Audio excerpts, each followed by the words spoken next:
बंदी छोड़ सतगुरु रामपाल जी परमेश्वर जी की जय हो। सत्साई भाई और बहनों, दया परमपिता परमेश्वर सतगुरु रामपाल जी भगवान की, जिनके शुभ आशीर्वाद से आप और हम सभी सत्सेवक भाई बहन सोशल मीडिया पर साथ संगति के माध्यम से एक दूसरे के साथ में रूबरू हैं। साथ संगति के माध्यम से भाई बहनों का आपस में मिलन, ज्ञान आधार से ज्ञान चर्चा, एक दूसरे की शंकाओं का समाधान, ये इस कलयुग की बिचली पीढ़ी में सतगुरु रामपाल जी भगवान की एक विशेष मेहर है, एक रजा है। और ये रजा परमात्मा की हम आत्माओं पर इसी प्रकार से बनी रहे, इसकी हम निरंतर परमेश्वर जी से कामना करते रहें। भाई और बहनों, यहाँ पे जो भी चर्चा होगी ज्ञान आधार से होगी और सभी भगत भाई बहनों के हित में होगी, परमात्मा के मिशन के अकॉर्डिंग होगी। दुनिया वाले जितने भी फालतू के ऑडियो वीडियो वगैरह बनाते हैं, यूट्यूब फेसबुक से पैसा कमाने के लिए दुनिया भर की बकवादें बनाते हैं। कोई राजनीति के वीडियो बना रहा है, कोई सुबह से लेकर शाम तक राजनीति के पीछे पड़ा हुआ है। कुछ लोग राजनीतिक विशेषज्ञ के नाम पर आज उसने क्या कर दिया, आज कांग्रेस वालों ने क्या कर दिया, बीजेपी वालों ने क्या कर दिया, आज कोर्ट ने क्या कहा, फलाने ने क्या कहा, चंद पैसे कमाने के लिए अपनी अनमोल श्वासें और समय दिन रात उन्हीं में बर्बाद करते रहते हैं कि आज शाम को मुझे आधे घंटे का वीडियो बनाना है, मैं किस टॉपिक पे बनाऊंगा। इधर उधर देखता रहेगा, कोई मतलब की चीज है क्या, किस टॉपिक पे वीडियो बनाऊं, वरना मेरे जो व्यूवर हैं, मेरे जो फॉलोवर हैं, मुझे छोड़ के कहीं और चले जाएंगे। कोई व्यक्ति है तो किसी समुदाय विशेष के लिए वीडियो बनाता है, कोई अपने जाति और धर्म के लिए वीडियो बनाता है। कहने का मतलब है, इस पूरी पृथ्वी पर अगर वर्तमान में मतलब के यदि किसी ने कोई वीडियो बनाए हैं तो वे हैं परम पूज्य सतगुरु रामपाल जी भगवान, जिनके सत्संग पूरे विश्व के लिए हैं, पूरी दुनिया के लिए हैं, पूरे विश्व के आत्म कल्याण के लिए हैं, उद्धार के लिए हैं। और दूसरे नंबर पर यदि सबके हित के लिए कोई वीडियो बनाता है तो वो साथ संगति से जुड़े हुए भाई बहन हैं, जो गुरुदेव भगवान के सत्संगों का निष्कर्ष निकालकर उन्हीं के द्वारा बख्शीश सद्बुद्धि आधार से शंकाओं के समाधान के जो वीडियो बनते हैं, केवल ये वीडियो पूरे विश्व के लिए हैं। वर्तमान में तो ये बातें ऐसे लगेंगे जैसे बिल्कुल मूर्ख हैं हम लोग, पागल हैं कि ये क्या बोल रहे हैं ये लोग। ना इनकी बातें समझ में आती, ना इनके विचार समझ में आते, और कहते हैं कि आने वाले समय में ये वीडियो सात संगति के और संत रामपाल जी के पूरे विश्व के लिए होंगे। भाई और बहनों, यही परम सत्य है। आने वाले समय में 2028 के बाद में ये दुनिया भर की सारी बकवादें समाप्त हो जाएंगी। ना कोई व्यक्ति राजनीति पे वीडियो बनाएगा, ना कोई व्यक्ति किसी समुदाय विशेष पे वीडियो बनाएगा, ना कोई व्यक्ति फेसबुक और यूट्यूब से पैसे कमाने के लिए फालतू के दुनिया भर के वीडियो बना के लोगों का दिमाग खराब करेगा। क्योंकि 2028 के बाद में ये क्लियर हो जाएगा कि धरती पर वो कल की भगवान कौन है, वो पूर्ण परमात्मा कौन है, आप और हमें ये मनुष्य योनि क्यों मिली है, हमारा मकसद क्या है, अन्य 84 लाख योनियों से भिन्न भगवान ने ये मनुष्य चोला क्यों दिया है। और जब इन सब बातों की हमें जानकारी हो जाएगी, सत्संग समझकर, ज्ञान को सुनकर, तो भाई और बहनों, आपकी हालत भी आप और हम जैसे भक्तों जैसी हो जाएगी। फिर दुनिया की कोई बकवाद ना हम देखेंगे, ना सुनेंगे, करना तो बहुत दूर की बात है। उसके बाद सिर्फ और सिर्फ ज्ञान आधार से ही चर्चा होंगी। तो आने वाले समय में अगर YouTube पर सबसे ज्यादा कोई वीडियो देखे जाएंगे तो प्रथम सतगुरु रामपाल जी भगवान के अनमोल सत्संग, और उसके बाद में साध संगति के वीडियो जो शंका समाधान और गुरुदेव के ज्ञान पर आधारित होते हैं। तो भाई और बहनों, अपनी श्वासों का समय का एकमात्र सदुपयोग वर्तमान में यदि कोई धरती पर कर रहा है तो सतगुरु रामपाल जी भगवान के फॉलोवर कर रहे हैं। बाकी चाहे कोई कितना ही अरबपति हो, चाहे धनपति हो, चाहे कोई बिल गेट्स हो, चाहे अनिल अंबानी हो, चाहे मुकेश अंबानी हो, चाहे अडानी हो, चाहे ब्रह्मा विष्णु महेश हो, चाहे धरती का राजा हो, चाहे अमेरिका का राष्ट्रपति हो, सब के सब लोग बेगार कर रहे हैं। बेगार, बेगार एक हरियाणवी भाषा का शब्द है जिसका मतलब होता है अपना सब कुछ बर्बाद कर रहे हैं, कमाई कुछ नहीं कर रहे। उन्हें लगता है कि हम लोग पैसे कमा रहे हैं, हम लोग इज्जत कमा रहे हैं।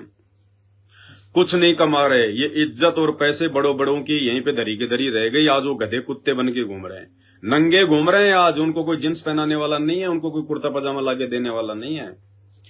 ये बिना ज्ञान के दुनिया बेगार कर रही है। पैसा कमाने वाला फैक्ट्रियों पे फैक्ट्री लगा रहा है, पता नहीं दुनिया भर के बिजनेस छेड़ दिए, दुनिया भर की ब्रांचें खोल दी, अपने आप में पता नहीं क्या समझ रहे हैं कि हमने तो बहुत ज्यादा पैसा कमा लिया, मेरा पूरे विश्व में चौथे नंबर पे नाम है, तीसरे नंबर पर नाम है, मैं धनी आदमी हूं, I am the rich man. भाई उससे बड़ा पुअर मैन, उससे बड़ा निर्धन, उससे बड़ा जो है वो गरीब इस धरती पर कोई नहीं है जो ये कहता है कि मेरे से बड़ा कोई धनवान नहीं है। भैया ये 5, 10, 20 साल तक तू लोगों के दिलो दिमाग में अपना फितूर बैठा ले कि मैं धनवान हूं, मैं पैसे वाला हूं, मेरा इतने इंडस्ट्री चल रही है, मेरा इतना नाम है, मेरा इतना ठाट बाट है।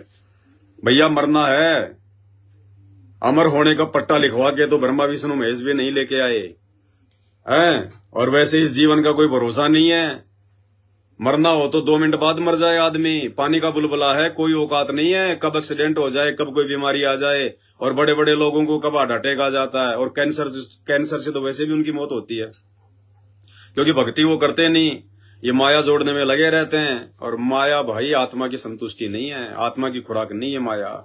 माया से तो और बकवाद करते चले जाओ, और बकवाद करते चले जाओ। तो वर्तमान में धरती पर अगर कोई सेठ है हकीकत में, अगर कोई धनवान है हकीकत में, तो वो भी सतगुरु रामपाल जी भगवान के भगत हैं, उनके फॉलोवर हैं। क्योंकि ये भक्ति वाला जो धन है, ये धन साथ में जाएगा। यहाँ का पैसा, यहाँ की माया, यहाँ की संपत्ति, यहाँ की कार कोठियां, बंगले, फैक्ट्रियां, इज्जत, ये सब अंत समय में राख हो जाएगी। राख जब आपको जला दिया जाएगा, आपके साथ में वो भी पाव भर राख बन जाएगी और कोई याद नहीं करेगा। अरे आजकल के छोटे मोटे अडानी अंबानी की तो बात छोड़िए, आज से पहले धरती पर कितने बड़े बड़े राजा महाराजा चले गए, आज जिनका कोई नाम भी नहीं लेता है। ऐसे ऐसे राजा महाराजा होके चले गए, आज उनका कोई नाम तक नहीं लेता। तो इनकी क्या औकात है भाई, इनको कौन और कितने दिन याद करेगा। तो भाई और बहनों, परमात्मा कहते हैं कबीरा सब जग निर्धन, धनवंता ना कोई। कबीर परमात्मा कह रहे हैं, भगवान कह रहे हैं सारी सृष्टि के अपनी अमरवाणी में, कबीर सब जग निर्धन। जबकि कबीर जी के समय तो लाखों लोग अरबपति थे, खरबपति थे, बड़े बड़े उनके जो है वो बिजनेस थे, उनकी हुंडियां चला करती थी, राजा महाराजा भी थे उस समय। सिकंदर लोदी भी उसी समय थे, 650 साल पहले दिल्ली के बादशाह थे, और अन्य देशों के भी राजा महाराजा थे। फिर क्यों कहा कबीर जी ने उस समय कि कबीर सब जग निर्धन और धनवंता नहीं कोई, यानी कोई अमीर नहीं है। और धनवंता उसी को जानिए जिसके पास राम नाम धन होए, यानी जिसको उस कबीर जी की भक्ति प्राप्त है, जिसके पास में शास्त्र अनुकूल साधना है, जो शास्त्रों के अनुसार धर्म यज्ञ और साधना करता है, जिसका गुरु सच्चा है, पूर्ण है, तत्वदर्शी है, वो भगत इस दुनिया का सबसे बड़ा सेठ है, सबसे बड़ा सेठ, सबसे बड़ा धनवान है। क्योंकि जब ये शरीर छोड़कर भगवान के दरबार में जाएंगे, यमराज के दरबार में जाएंगे, और वहां पे जब भगवान हिसाब किताब मांगेगा कि बेटा तेरे को ये अनमोल मनुष्य दे, ये मनुष्य शरीर, इस मनुष्य शरीर को प्राप्त करने के लिए तो देवी देवता भी रोते हैं, तरसते हैं, इस देही को देवा लोचे तू नर क्यों उकलाता। कि बेटा तूने विशेष, तू रोया धोया, तूने पता नहीं कितने जन्म तूने बर्बाद कर दिए, 84 लाख में तू कितने धक्के खा चुका, तब तेरी जो है बारंबार जो है तेरी प्रार्थनाओं पर तेरे को एक ये मनुष्य जन्म दिया। और तू क्या कह रहा था उस समय कि भगवान अब की बार अगर मनुष्य जन्म मिल गया तो केवल आपकी भक्ति करूंगा। धरती पर सच्चा गुरु कौन है, सच्चा संत कौन है? गीता जी अध्याय 4 श्लोक 34 के अनुसार तत्वदर्शी संत कौन है, जिसकी शरण में आकर ही मोक्ष प्राप्त किया जा सकता है।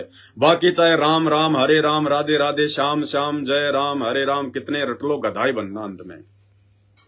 तो भगवान हिसाब मांगेगा कि ला बेटा तू इतने वादे इरादे यहां से एग्रीमेंट तू करके गया था कि बस भक्ति करूंगा और कुछ नहीं करूंगा। नीचे जाने के बाद भगवान मेरे को समझ में आ गया कि ये मनुष्य जन्म क्यों मिलता है। ये 84 लाख योनियों से भिन्न परमात्मा ने इस मनुष्य योनि में ये विशेष दिमाग, सोचने समझने की क्षमता परमेश्वर आपने इंसान को क्यों दी, मुझे समझ में आ गया। तो मैं नीचे जाके सच्चे गुरु की तलाश करके, क्योंकि गुरु बिना भक्ति शुरू नहीं होती, तो मैं तो भक्ति शुरू करूंगा परमात्मा की।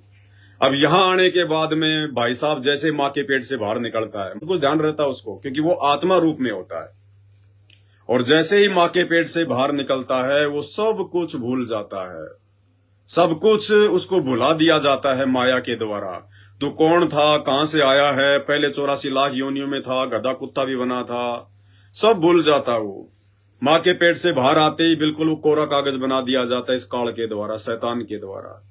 इंसान को नए सिरे से उसको सब कुछ उसको समझाया जाता है, उसको पढ़ाया जाता है। भले वो पिछले जन्म में मुकेश अंबानी था, बहुत बड़ा कोई धनवान था, देश का राजा था, लेकिन जैसे उसका वो शरीर छूटा और दूसरी योनि में जब वो जाता है किसी माँ के जो है वो गर्भ से, जैसे वो जन्म लेके बाहर आता है, तो नए तरीके से उसको सारी पढ़ाई पढ़ाई जाती है। पिछले जन्म में चाहे उसने एमए कर रखी थी, बीए कर रखी थी, उसको कुछ ध्यान नहीं, एबीसीडी भी नहीं आती उसको, नए सिरे से उसको पढ़ाया जाता है। ये तेरी माँ, ये तेरा चाचा, ये तेरा काका, ये तेरा ताऊ, ये तेरा फूफा, ये धंधा ऐसे करना, ये काम ऐसे करना है, उस गांव का रास्ता उधर से जाएगा, उधर से जाएगा, स्कूल का रास्ता ये है, काम करेगा ढंग से, अगर होमवर्क नहीं करेगा तो टीचर पीटेगा, घर का काम नहीं करेगा तो माँ बाप पीटेंगे। बेचारी की गिंडी बन जाती है, वापस उसकी गेंद बन जाती है, उसकी भुला दिया जाता है सब कुछ है। और फिर जैसे जवान होता है, फिर ब्याह शादी का चाव चढ़ जाता है, नई नवेली दुल्हन आ जाती है, फिर अपने परिवार की टेंशन में लग जाता है, अपने परिवार से मोह हो जाता है, दुनिया भर के यार दोस्त हो जाते हैं, सुबह शाम दारू पीना है, मांस वास खाना, उल्टी सीधी बातें करना, बकवाद करना, क्योंकि जवान शरीर है, युवा खून है, आदमी को आगे पीछे का दिखाई नहीं देता कि आगे क्या बनेगी बुढ़ापे में, भूल जाता है फिर आदमी। तो भाई फिर वो हिसाब मांगेगा वो यमराज धर्मराज, वो परमात्मा की, ला बेटा तू एग्रीमेंट करके गया था कि परमात्मा अब की बार मुझे एक मनुष्य जन्म दे दो, एक मनुष्य जन्म, और भगवान मैं आपकी भक्ति करूंगा, इसके अलावा कुछ नहीं करूंगा। ये घर परिवार, ये रिश्तेदार, ये यारी दोस्ती, ये दुनियादारी परमात्मा असंख्य बार मैंने देख ली, असंख्य जन्म मैंने भोग लिए, यहाँ कोई किसी का नहीं है। जब तक जीवित हैं तब तक तो बेटा छाती के लग के सोएगा कि नहीं पापा के साथ नींद आएगी, मुझे मम्मी के साथ नहीं सोऊंगा, पापा के साथ सोऊंगा। और जैसे ही पापा मर जाता है, उसकी घर पे 2 घंटे उसकी बॉडी भी नहीं रखते कि बदबू मारेगा, निकालो इस डेड बॉडी को। उसके बाद वो पापा नाम नहीं रहता, फिर कहते हैं डेड बॉडी, डेड बॉडी, वो डेड ही नहीं, फिर वो डेड बन गया। तो भाई और बहनों इतनी कहानी है यहाँ की, इससे ज्यादा कुछ नहीं है। इस काल ने, शैतान ने हम सबको भ्रमित कर रखा है, माया का जाल, माया का पर्दा डाल रखा, हमारे को सोचने समझने नहीं देता, हमारे को दुनिया भर की दुनियादारी में उलझा के रखता है। उसने 2 कमा लिए, तू भी 4 कमा, उसका बेटा नौकरी लग गया, खेत में मकान बना लिया, ट्यूबवेल लगा लिया, 4 व्हीलर ले आया, आरामजादे तू क्या कर रहा है? वो बेचारा इसी टेंशन में चोरी करेगा, ठगी करेगा, मिलावट करेगा, रिश्वत लेगा, घर वालों से रूठ के कहीं बाहर चला जाएगा, ट्रेन के आगे नीचे मर जाएगा इसी, और फिर अगले जन्म में गधा कुत्ता सुअर बन जाएगा। क्योंकि मनुष्य योनि तो एक बार मिलती है 84 लाख योनियों के चक्कर काटने के बाद। भाई और बहनों ये कोई सामान्य शब्द नहीं है, 84 लाख योनियां सुनने में छोटी लगती हैं। एक योनि, एक कुत्ते का जीवन देख लो आप, एक योनि, कुत्ता कहां जन्म लेता है, लेट्रिन खाता है,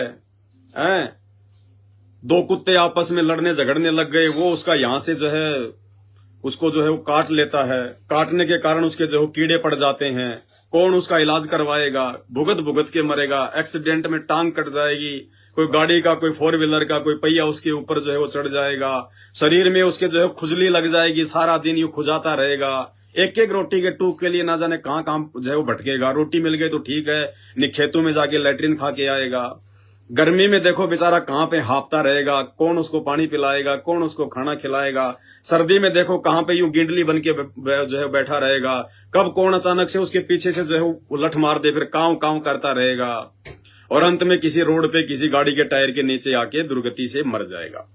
ये है एक कुत्ते का जीवन। उसके बाद सुअर का जीवन देख लो, फिर गधे का जीवन देख लो।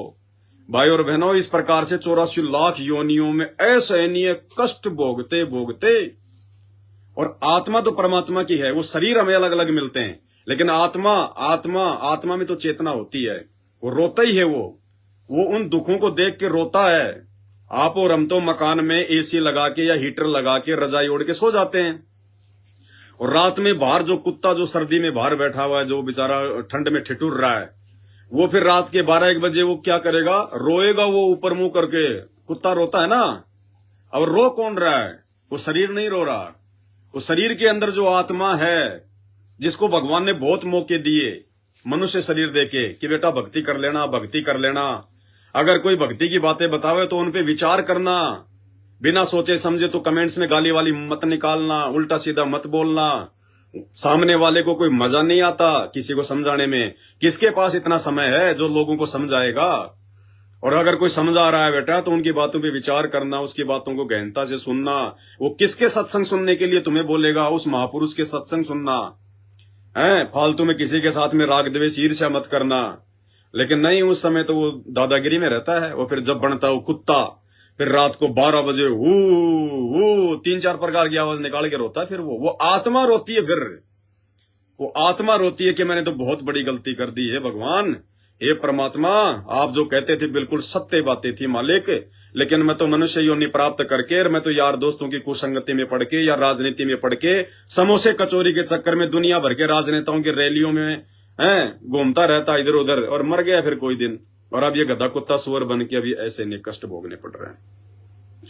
फिर वो हिसाब किताब मांगेगा पूरा धर्मराज। अब उस समय कह देगा, ला भाई क्या लाया तू नीचे से, तेरे को मनुष्य योनि दी थी ना, बोला मैं भक्ति करूंगा, भक्ति करूंगा, पूर्ण संत की मैं तलाश करूंगा।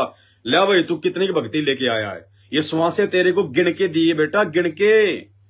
श्वास उस श्वास में नाम जपो, व्यर्थ श्वास मत खोए, ना बेरा इस श्वास का फिर आवण हो के ना होए। मनुष्य योनि में हमें जो श्वासें मिलती है वो काउंट करके मिलती हैं।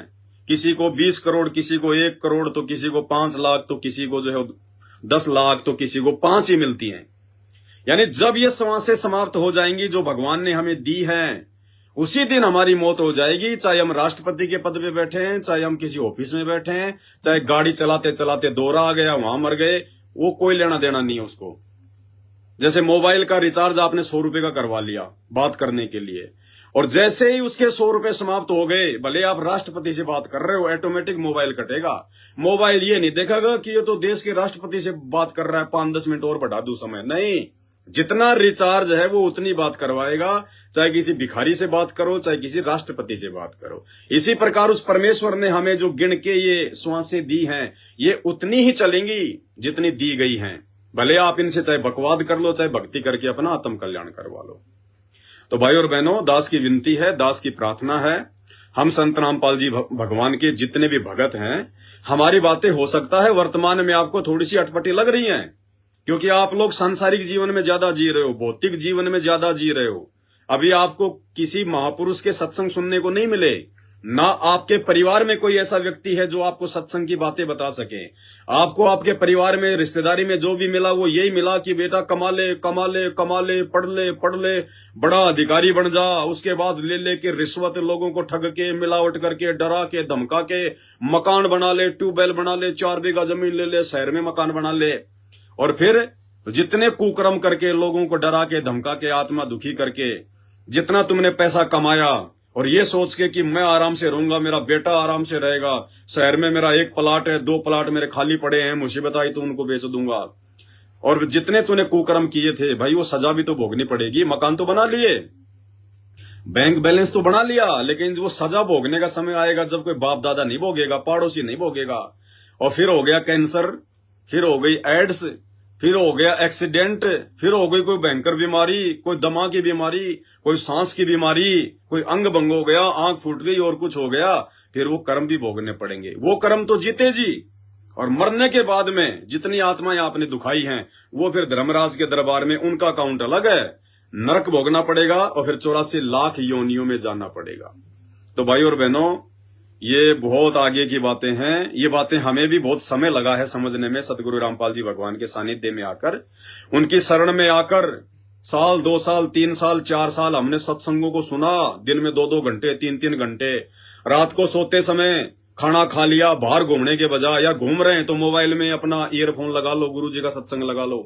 फालतू में यार दोस्तों के साथ में उठ बैठ के समय बर्बाद करने के बजाय आप लोग रोजाना घंटा, आधी घंटा संत रामपाल जी के सत्संग सुनना शुरू करो।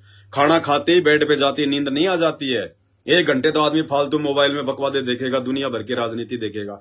अरे उसको थोड़ा सा डाउन करो, आधी घंटा देखो राजनीति दुनियादारी की, आधी घंटा संत रामपाल जी के सत्संग सुनना शुरू करो। ये समय बार बार नहीं मिलेगा। भगवान धरती पे आया हुआ है और भगवान आएगा तो कोई पूंछ लगा के नहीं आएगा, भगवान कोई सींग लगा के नहीं आएगा। हम राम और श्री कृष्ण को भगवान मानते हैं, बताओ कोई सींग लगे हुए थे उनके पीछे, कोई पूंछ लगी हुई थी उनके, या कोई सूंड लगा हुआ था उनके जो विशेष पहचान थी कि भगवान ऐसा होता है? वो भी तो एक इंसान रूप में आए थे, वो भी एक परिवार में आए थे, उनके भी माता पिता थे, बाल बच्चे थे, उनकी भी शादी हुई थी, वो भी ऐसे ही आचार विचार और जो है मतलब व्यवहार किया करते थे। तो आज जब धरती पर भगवान आएगा, उनसे भी जो बड़ा बड़ा भगवान आएगा, सबसे बड़ा भगवान आएगा, तो भाई वो को सींग लगा के नहीं आएगा, पूंछ लगा के नहीं आएगा। उनको भी हमने उनके विचारों से पहचानना पड़ेगा, जानना पड़ेगा।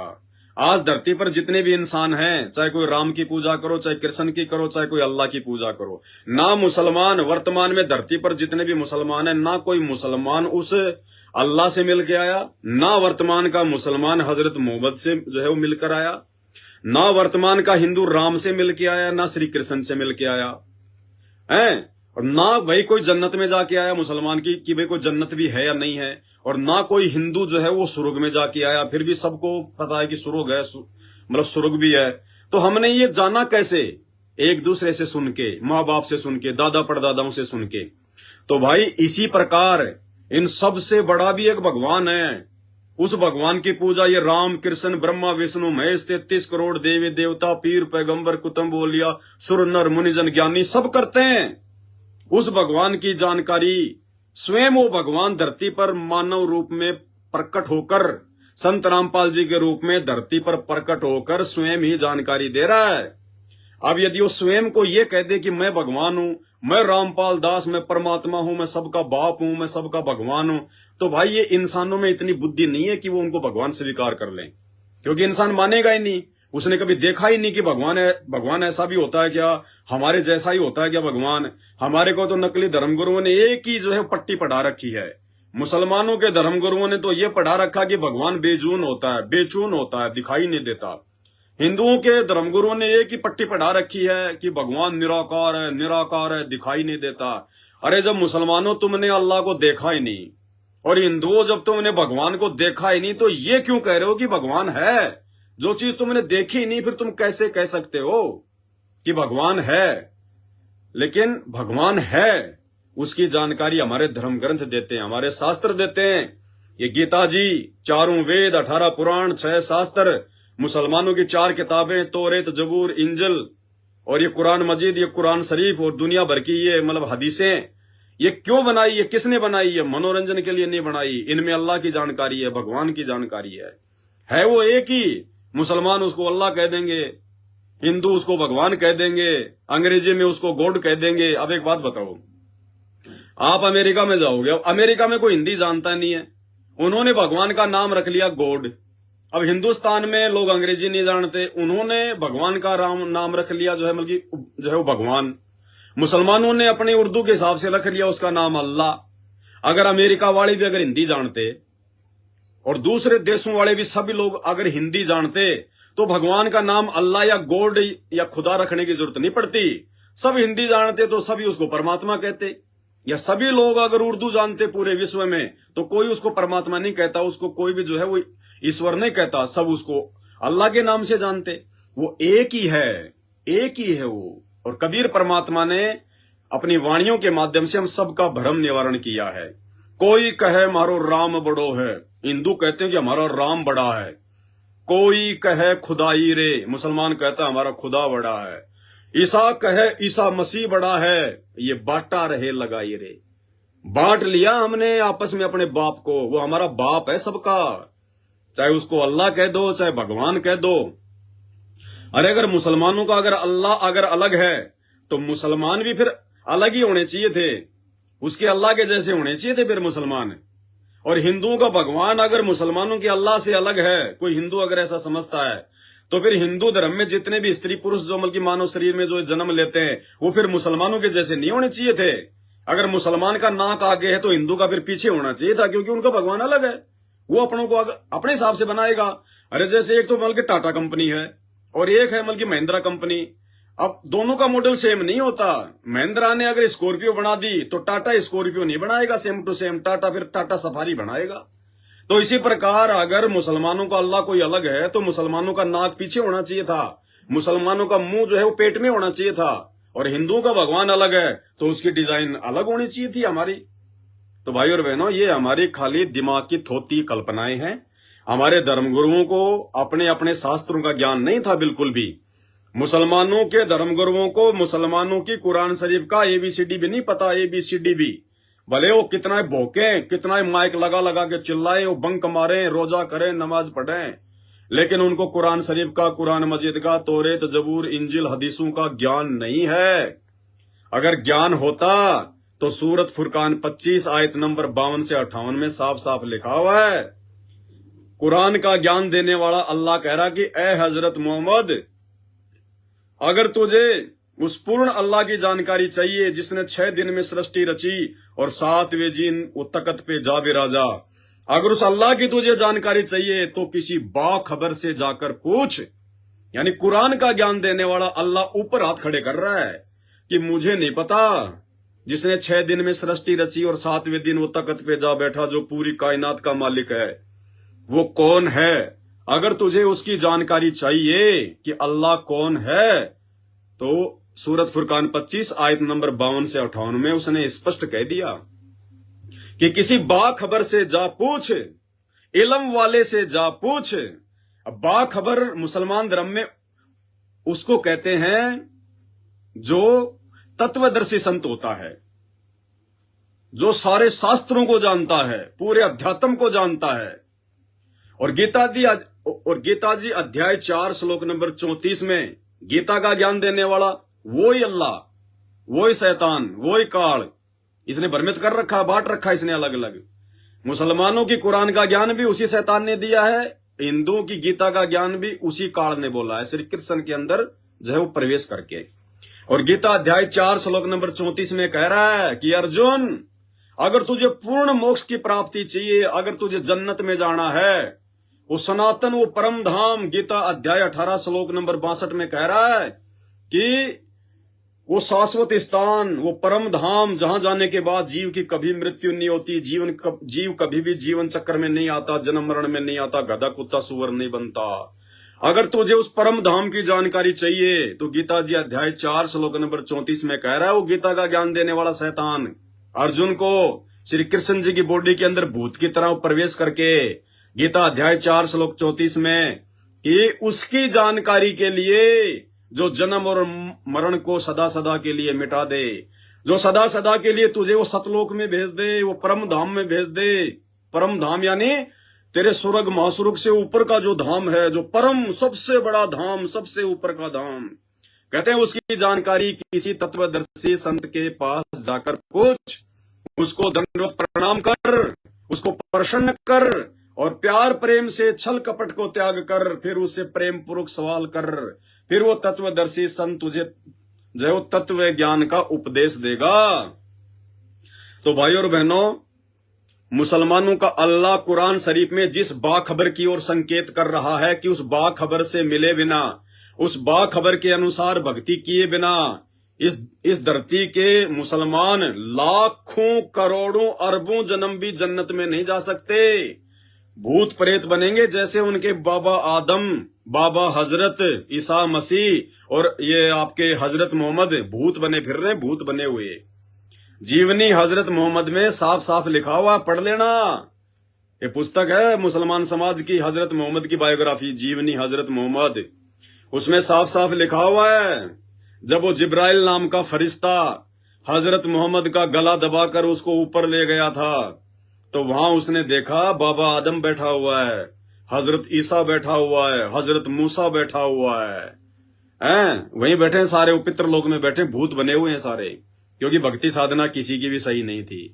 तो भाई वो बाखबर आज धरती पर जिसकी शरण में आके मुसलमान अपना मोक्ष करवा सकते हैं, जन्नत प्राप्त कर सकते हैं, आज वो बाखबर धरती पर सतगुरु रामपाल जी भगवान है। और इंदु भाई जिस तत्वदर्शी संत की शरण में आकर अपना मोक्ष करवा सकते हैं, परम धाम सतलोक में जा सकते हैं, वो तत्वदर्शी संत आज धरती पर संत रामपाल जी ही है, और कोई नहीं है। इस बहम में ना रहना मेरे भाइयों, भटकना छोड़ दो, भ्रमणा छोड़ दो। 28 साल से सतगुरु रामपाल जी भगवान चिल्ला चिल्ला के समझा रहे हैं भाई। उसके बाद हमारे जैसे उनके जो कुत्ते हैं वो भी भौंक रहे हैं। हमें क्या स्वार्थ है? ये मोबाइल हमने कोई तुम्हारे लिए लिया क्या है भाई? या ये मोबाइल जब हमने लिया तो तुम लोगों ने जो है कि हमारे को पैसे दिए थे क्या? हमारे पास फालतू का समय है क्या? हम यूट्यूब से हमको पैसे कमा रहे हैं क्या? फेसबुक से हमको ये पैसे कमा रहे हैं क्या? हमें हराम की कमाई नहीं चाहिए। संत रामपाल जी के भगत यूट्यूब और फेसबुक की हराम की कमाई को हाथ भी नहीं लगाते। अपनी मेहनत का करके खाते हैं, अपनी मेहनत का करके। हम तो खाली परमार्थ के लिए चिल्ला रहे हैं, थूक भी लो रहे हैं। नहीं तो अगले जन्म में चाहे आप कितने बड़े मुसलमान हो, कितने बड़े 5 टाइम के नमाजी हो, जो कर्म तुम कर रहे हो वर्तमान में, एक तो तुम्हारी जो किताबें हैं, जो आसमानी जो किताबें, उनके खिलाफ तुम ये भक्ति कर रहे हो। दूसरा, इन किताबों के खिलाफ सारे तुम जो है ये कुकर्म कर रहे हो। ये बकरा काटना किसी किताब में नहीं लिखा हुआ। अरे मांस खाना, गोश्त खाना किसी भी जो है कुरान में नहीं लिखा हुआ। हजरत मोहम्मद ने कभी जिंदगी में गोश्त नहीं खाया, और हजरत मोहम्मद के 1,80,000 उनके फॉलोवर थे उस समय, उनके भगत है। उन्होंने भी एक ने भी कभी मांस नहीं खाया। और हजरत मोहम्मद ने भी यही कहा था कि मांस खाना, ब्याज लेना, शराब पीना मुसलमान के लिए हराम है, हराम। और जो चीज मुसलमानों के लिए हराम थी, आज मुसलमान सबसे ज्यादा वही काम कर रहा है। ऐसे ही हिंदू समाज के अंदर बीड़ी, सिगरेट, गुटखा, पान मसाला, तमाकू, शराब, मांस बिल्कुल वर्जित है। अगर कोई छू भी लेता है इनको, वो सीधा नरक में जाएगा, नरक में। लेकिन आज देखो आज हिंदुस्तान में मुसलमानों की जितनी भी मीट की दुकानें, वो हिंदुओं ने मीट का भाव महंगा कर रखा है। मुसलमानों से ज्यादा हिंदू खाने लग गए। तो भाई और बहनों, आप समझो इन सब बातों को। ये चीजें बताने का हमें कोई विशेष कोई जोमल की तनख्वाह नहीं मिल रही, कोई सैलरी नहीं मिल रही। समझ जाओगे तो तुम्हारा भला है। अपने धर्म की किताबों को आंख फाड़ के खोल के देख लो। खाली कुर्ता पजामा पहनने से, ऊपर पायजामा चढ़ा के, टोपी पहन के, मूंछ कटवा के, 5 टाइम ऊपर नीचे होके हैं, या बहुत बड़ा माइक लगा के सुबह सुबह अजान मार के तुम सोचते हो कि हम जन्नत में चले जाएंगे। जन्नत का दरवाजा भी नहीं देख पाओगे, दरवाजा भी। कहते तुमने उस दरगाह का महल नहीं देखा, और धर्मराज के तिल तिल का लेखा।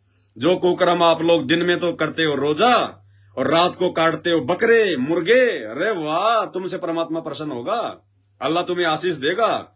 अरे दिन में तो रोजा करते हो उसी अल्लाह के लिए, और शाम को उसी अल्लाह की रूह को काट के खा जाते हो। वो सुने नहीं है, वो अल्लाह सबका है। वो बकरे का भी अल्लाह है, वो मुर्गे का भी अल्लाह है। जब मुर्गा काटा जाता है, बकरा जब काटा जाता है, तो भाई दर्द उसको भी होता है। ये तुम्हारी अपनी बनावटी बातें हैं कि हमने तो इसको काटते समय जो है कलमा पढ़ दिया, अब ये सवाब बन गया, ये प्रसाद बन गया। तो काटो अपने बेटा और बेटी को और पढ़ो कलमे, और खाओ फिर मिलके बांट के, वो तो प्रसाद बन गया है। दूसरे के बेटा बेटी काटो, वो तो बन गए प्रसाद। अरे वो बकरा भी तो किसी का बेटा बेटी है, वो मुर्गा भी तो किसी का बेटा बेटी है, वो गाय भी तो किसी की बेटा बेटी है। उनको काटो जब तो पढ़ो कलमा, और बन गया सवाब, खाओ प्रसाद है। और खुद का बेटा बेटी काट के दिखाओ, पढ़ो कलमे है। भैया ये नहीं चलेगा, ऊपर तिल तिल का हिसाब देना पड़ेगा, तिल तिल का हिसाब। इसलिए सभी हिंदू मुस्लिम भाई बहनों से दास की प्रार्थना है, बहुत भयंकर समय आ रहा है, बहुत भयंकर समय। आप लोगों की अभी आंखें बंद हैं। जैसे कुत्ते के बच्चे जब जन्म लेते हैं ना, तो सप्ताह भर तक उनकी आंखें नहीं खुलती। उनको चाहे सूरी का दूध पिला दो, चाहे उनको कुतिया का दूध पिला दो, वो अपनी मां समझ के पी लेंगे। लेकिन जब उनकी आंखें खुलेगी तब पता चलेगा कि सूरी कहाँ है, कुत्ती कहाँ है। तो बड़े भाई, अभी आप चाहे हिंदू हैं, चाहे मुसलमान हैं, चाहे सिख हैं, चाहे ईसाई हैं, जब तक आप लोग सतगुरु रामपाल जी भगवान के, उस अल्लाह के, उस परवरदिगार के, उस मसीहा के, उस वाहिगुरु के, उस भगवान के, उस गॉड के, उस रब के सत्संग सुनना शुरू नहीं करोगे, तब तक आप लोगों की हालत कुतिया के बच्चे के जैसी है। आप लोगों की आंखें बंद हैं, और आपके मुंह में हमारे नकली धर्म गुरुओं ने, आपके मुंह में हमारे धर्म गुरुओं ने जो है सूरी का जो है वो थड़ पकड़ा रखा है। और आप लोग ये सोचकर चूस रहे हो कि हमारा मोक्ष हो जाएगा। गुरुजी ने जो साधना बता दी, गुरुजी ने जो पाठ करना बता दिया, गुरुजी ने जो बाबा श्याम जी की यात्रा बता दी, मेहंदीपुर की यात्रा बता दी, तिरुपति नाथ की यात्रा बता दी, बरसाने में जाए आना, हरे कृष्ण राधे राधे, श्याम श्याम जय राम करके। भाई कुतिया वाला बोबा तुम्हारे मुंह में दे रखा है, जब आंख खुलेगी तब पता चलेगा। और ये आंख खुलेगी 2028 के बाद तुम्हारी। 2028 भयंकर प्राकृतिक आपदाओं का समय है, भयंकर। नानी याद आ जाएगी। संभल जाओ, सुधर जाओ, संत रामपाल जी के सत्संग सुनना शुरू कर दो, उनके शरण में आ जाओ, अन्यथा वो दुर्गति होगी जीते जी। याद रखोगे उस समय ना कोई तुम्हें प्रधानमंत्री बचाने आएगा, ना कोई सरकार बचाने आएगी, ना रिश्तेदार बचाने आएगा, ना तुम्हारी धन दौलत पैसा, तुम्हारी जोश जवानी, ये रुतबा, ये कार कोठियां, तुम्हारे प्लॉट फार्म हाउस कुछ काम नहीं आएंगे। वो प्लॉट फार्म बेचना निकाल दोगे तो भी 1 किलो आटा नहीं मिलेगा। वो समय आएगा, कहां जाओगे? कौन बचाएगा उस समय? ना मुसलमानों को अल्लाह का पता। अरे जिसको ये नहीं पता कि हमारा बाप कौन है, जिसने कभी अपने बाप को देखा ही नहीं, तो बाप तुम्हें बचाने क्यों आएगा? क्या बाप इतना पागल है? क्या बाप को इस बात का पता नहीं कि अगर मैं चला भी गया तो मुझे तो पहचानेंगे नहीं, क्योंकि वो तो मेरे को ये कहते हैं कि हमारा बाप तो दिखाई नहीं देता, हमारा अल्लाह तो बेचून है, निराकार है। ना हिंदुओं का भगवान आएगा, वो ये सोचकर नहीं आएगा कि मैं क्या करूंगा उन नालायकों के पास जाकर, अगर मैं चला भी गया तो मुझे पहचानेंगे नहीं। वो तो ये कह रहे हैं भगवान दिखाई नहीं देता, और मैं जब जाके उनको दिखाई दूंगा तो मुझे अपना बाप वो मानेंगे नहीं कि तू भगवान हो ही नहीं सकता, भगवान तो दिखाई देता ही नहीं। रोगे हाथ ऊपर करके, समझ जाओ, सुधर जाओ। इस पूरी पृथ्वी पर अगर वर्तमान में कोई पूर्ण संत है और अगर सच्ची भक्ति जो पूरे विश्व को करनी चाहिए, एकमात्र भक्ति संत रामपाल जी के पास है।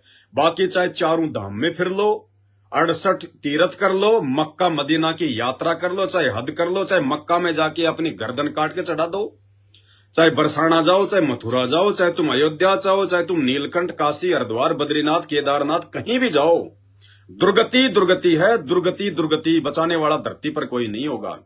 एक छोटा सा शब्द हम सभी भाई बहन जो यहां बैठे हुए हैं मिलके परमात्मा की महिमा का जो है गा लेते हैं, आप लोगों को भी समझाएंगे उस शब्द के माध्यम से। काहे भटक रहा इंसान, पहचान धनाना वाले को।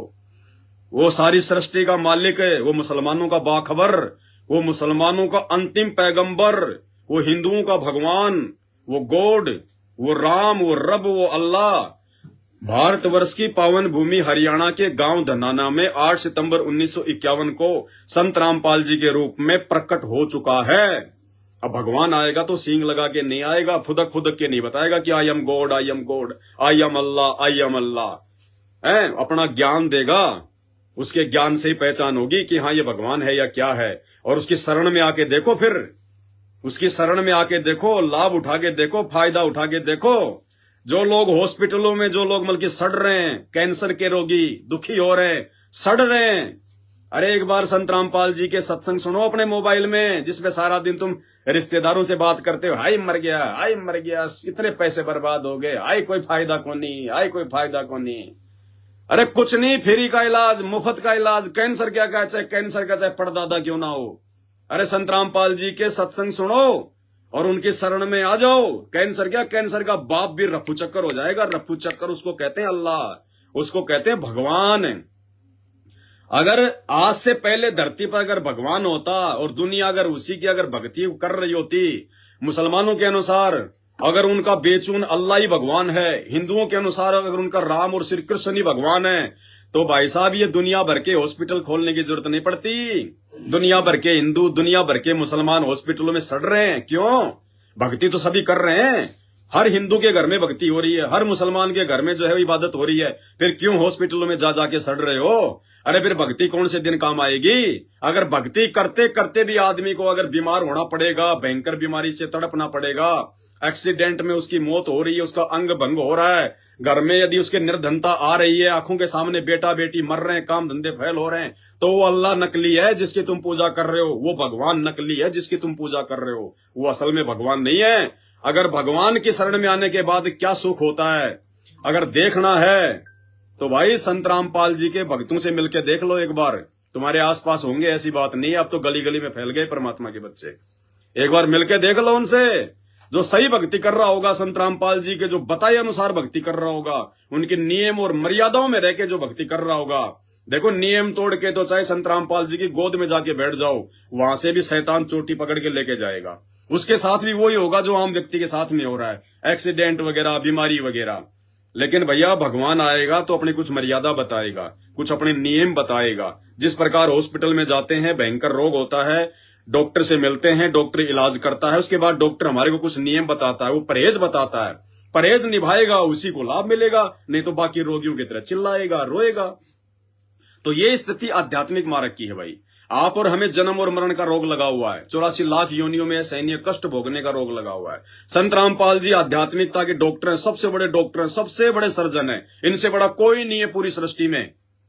और भाई उस डॉक्टर की जब आप शरण में आ जाओगे और वो जो भक्ति आपको बताएंगे, जो नियम आपको बताएंगे, अगर उसके अनुसार आप साधना करोगे, क्या औकात है उस कैंसर की, क्या औकात है उस लाइलाज बीमारी की, जो उस भगत के आस पास भी फटक जाए। और देखना नित नए सुख है, नित नए सुख है। तो भैया थोड़ा आंख खोलो, एक थोड़ा सा प्रयास करेंगे एक शब्द गाकर मालिक की दया से, अगर आप लोगों की समझ में आ जाए तो। हाँ, पेज नंबर 26 है, 11वां शब्द है ये परमात्मा की महिमा का। आप लोगों की इजाजत हो तो थोड़ा सा जूस पी लूं, केले राम का बन गया है, भाई बहन पी रहे हैं तो थोड़ा सा ले आए, तो दास भी पी लेता है थोड़ा सा। अभी तो मालिक की मौज है, परमात्मा की मौज है। भगवान अपने बच्चे को जिला कलेक्टर की तरह रखता है, भगवान अपने बच्चे को एसडीएम की तरह रखता है, भगवान अपने बच्चे को राजा की तरह रखता है, क्योंकि वो शहंशाहों का शहंशाह है। और शहंशाह का बेटा भी भाई थोड़े बहुत तो गुण रखेगा, है? तो राजा अपने बेटे को फिर उसी हिसाब से रखता है ना। तो बाकी देखो राजा के बेटा बेटियां वो भी बैठ के जूस पी रहे हैं, मालिक को दिन में भोग लगता है फ्रूट राम का रोजाना, 3-4 प्रकार के फ्रूट राम खाते हैं संत रामपाल जी के बच्चे। सुबह शाम 2 टाइम हलवा बनता है उनके घरों में, सबसे पहले अपने गुरु भगवान को भोग लगाते हैं। अरे ये हलवा तो देश के प्रधानमंत्री, राष्ट्रपति और अनिल अंबानी को भी नसीब में नहीं है। हालांकि वो खा सकते हैं बना के, दिन में 5 बार भी खा सकते हैं बना के, लेकिन वो भोग की आरती के साथ भोग लगाकर वो प्रसाद बनाकर खाने का सौभाग्य उनका नहीं है, जो सौभाग्य सदगुरु रामपाल जी भगवान के भक्तों को प्राप्त है। और यही हमारी खुराक है। इसी खुराक के कारण दुनिया हॉस्पिटलों में सड़ेगी, लेकिन संत रामपाल जी के भगत नहीं सड़ेंगे, क्योंकि हम दुनिया का मैल नहीं खा रहे। गीता जी में कहा गया है कि जो व्यक्ति पूर्ण परमात्मा को भोग लगाए बिना अन्न खाता है वो तो पाप खा रहा है।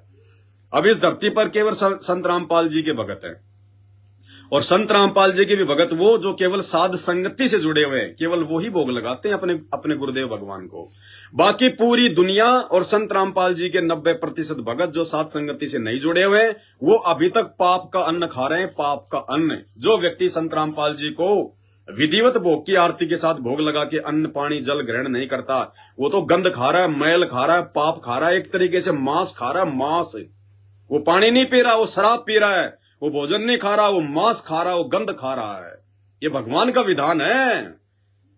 हम हिंदुओं की सबसे बड़ी गलती तो यही है कि हम लोग अपने शास्त्रों को नहीं पढ़ते। पंडितों ने जैसा बता दिया आंख बंद करके विश्वास कर लिया, भाई उससे बात नहीं बनेगी।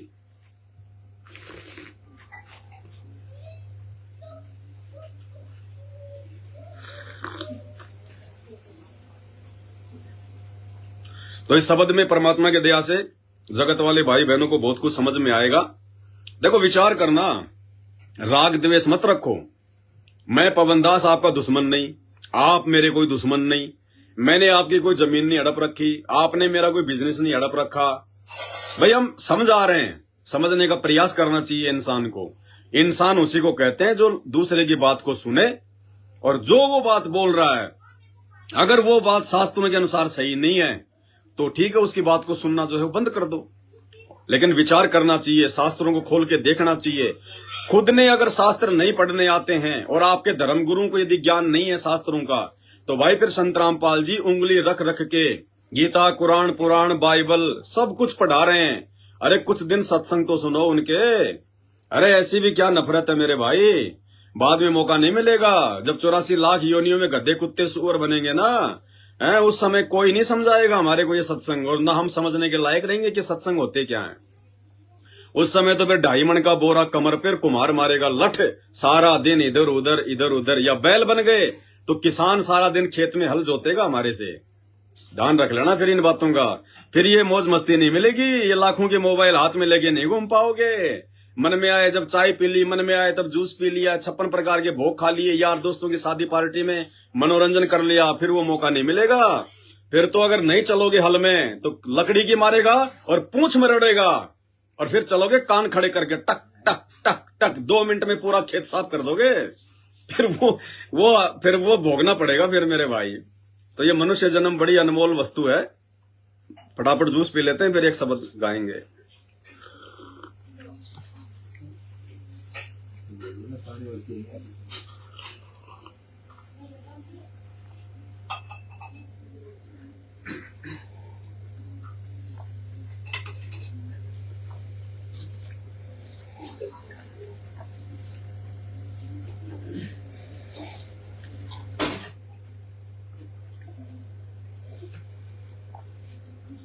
थोड़ा डालना चल रहा। ये परमात्मा की नगरी में मौज है, बाकी नगरी में मौज नहीं है। बाकी तो अरे और क्यों डाल दिया, पानी डाला था मैंने तो और भर दिया। देखो जूस का गिलास और भर दिया केले राम का, वो और गई आपकी 3-4 मिनट। भाई ये मौज केवल परमात्मा के भगत, परमात्मा के बच्चे प्राप्त कर सकते हैं, और गारंटेड बात है। आप एक बार सत्संग तो सुनना शुरू करो संत रामपाल जी के। अरे 2 दिन समझ में नहीं आएंगे, 4 दिन समझ में नहीं आएंगे, क्योंकि ज्ञान जो उनका है वो शास्त्रों के अनुसार है, और हमने किस्से कहानियां सुन रखी है शास्त्रों के विरुद्ध। तो हो सकता है 10-5 दिन आपको अटपटा सा लगे कि ये महाराज जी क्या कह रहे हैं, वो समझ में नहीं आ रहा। लेकिन भैया अगर ध्यान से सुनते रहोगे तो दाना दाना समझ में आने लगेगा, दाना दाना। और रोगे फिर पछताओगे आप लोग कि ये भगवान अगर पहले आपके सत्संग सुन लेते तो हम भी पवन दास की तरह ऐसे बैठ के जूस पी रहे होते, भाई बहनों को बैठा के लाइवा रहे होते। जूस तो आप आज भी पी सकते हो सकता है आपकी जूस की दुकान भी होगी, लेकिन ये जूस नहीं बना सकते, ना आप दुनिया को पिला सकते संत रामपाल जी की शरण में आए बिना, क्योंकि ये परमात्मा को भोग लग के ये अमृत बन चुका है, स्वभाव बन चुका है। ये 1 करोड़ रुपए देने से भी नहीं बन सकता।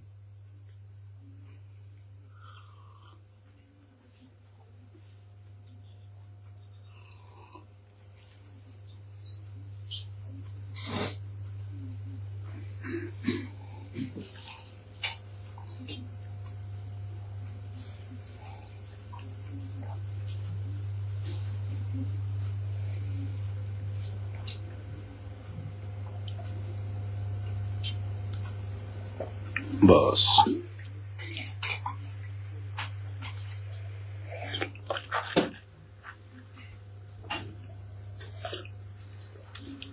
आज दास आया तो था किसी और मैटर पे लाइव, किसी भाई बहनों की शंकाओं के समाधान के लिए, लेकिन देखो हमारी नहीं चलती। जो सतगुरुदेव चाहेंगे वो होगा। परमात्मा ने आप जगत वाले भाई बहनों के लिए थोड़ा सा ज्ञान आधार से चर्चा करवा दी, तो ये तो मालिक की मौज है। हम तो खाली बैठ जाते हैं उसके नाम पे, बाकी तो उसकी चलेगी, हमारी नहीं चलेगी। करे करावे साइया मन में लहर उठा, दादू सिरदर जीव के आप बगल हो जा। तो चलो कुछ भी, हम तो कुछ भी बोलेंगे तो उस परमात्मा की महिमा में बोलेंगे, भाई बहनों के आत्म कल्याण के लिए बोलेंगे। कुछ भी बोलेंगे वो सही होगा। तो चलो एक शब्द गाते हैं भाई बहन मिलके। बंदी छोड़ सतगुरु रामपाल जी भगवान की, काहे भटक रहा इंसान, पहचान धनाना वाले को। काहे भटक रहा पहचान धनाना वाले को, पहचान धनाना वाले को। गुरुदेव धनाना वाले को, पहचान धनाना। गुरुदेव धनाना वाले को, काहे भटक रहा इंसान, पहचान धनाना। काहे भटक रहा इंसान, पहचान धनाना वाले। परमेश्वर कह रहे कि रे मूर्ख इंसान क्यों भटक रहा है, कभी मंदिर में, कभी मस्जिद में, कभी चर्च में, कभी गुरुद्वारे में, कभी मक्का मदीना में, कभी अमरनाथ में, कभी केदारनाथ में, कभी जगन्नाथ में, क्यों धक्के खा रहा है? उन पत्थरों की पूजा करने से, उन बुतों की पूजा करने से, उन मरे हुए लोगों की पूजा करने से कुछ नहीं मिलेगा। अगर वर्तमान में फायदा उठाना है तो किसी जीवित को ढूंढ, किसी जिंदा संत को ढूंढ। जो तेरे से मिले, तेरे से बात करे, तेरी शंकाओं का समाधान करे, तेरे मन को शांति प्रदान करे, तुझे सत्य भक्ति बताए। पत्थरों की पूजा करने से कुछ नहीं मिलेगा, तुम भी एक दिन जो है पत्थर ही बन जाओगे। पत्थर पूजते पूजते जो है वो पत्थर ही बन जाओगे। इसलिए समझा रहे परमात्मा, काहे भटक रहा इंसान। अरे मुंह में कुछ फंसा हुआ है क्या? जोर से बोलो ना, इधर से आ जाओ। दो गिलास जूस के पी लिए फिर भी जुबान नहीं निकल रही तुम्हारी। काहे भटक रहा इंसान, पहचान धनाना वाले को। काहे भटक रहा पहचान धनाना वाले को, पहचान धनाना वाले को, गुरुदेव धनाना पहचान धनाना वाले को, गुरुदेव धनाना वाले को। काहे भटक रहा इंसान, पहचान काहे भटक रहा इंसान, पहचान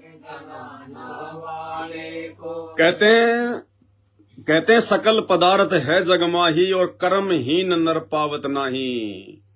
भगवान धरती पे आया हुआ है, दुनिया को समझा रहा है, लेकिन जो कर्महीन इंसान है वो नहीं पहचान पा रहे, उनके शरण में नहीं आ पा रहे। वो उस लाल की, उस हीरे की, उस मोती की वो पहचान नहीं कर पा रहे। और जिन्होंने पहचान कर ली वो असीम आनंद उठा रहे हैं, भक्ति से सर्व सुख भोग रहे हैं, और आने वाले विनाशकारी समय में भी अपना बचाव जो है वो करने की पूरी सावधानी, पूरा जुगाड़ जो है वो कर रहे हैं। तो क्या समझाया आगे परमात्मा ने? मथुरा भटको चाहे काशी, फिर भी न मिले अविनाशी। मथुरा भटको चाहे काशी, फिर भी न मिले अविनाशी। क्यों पत्थरों का करे गुणगान, पहचान धनाना वाले।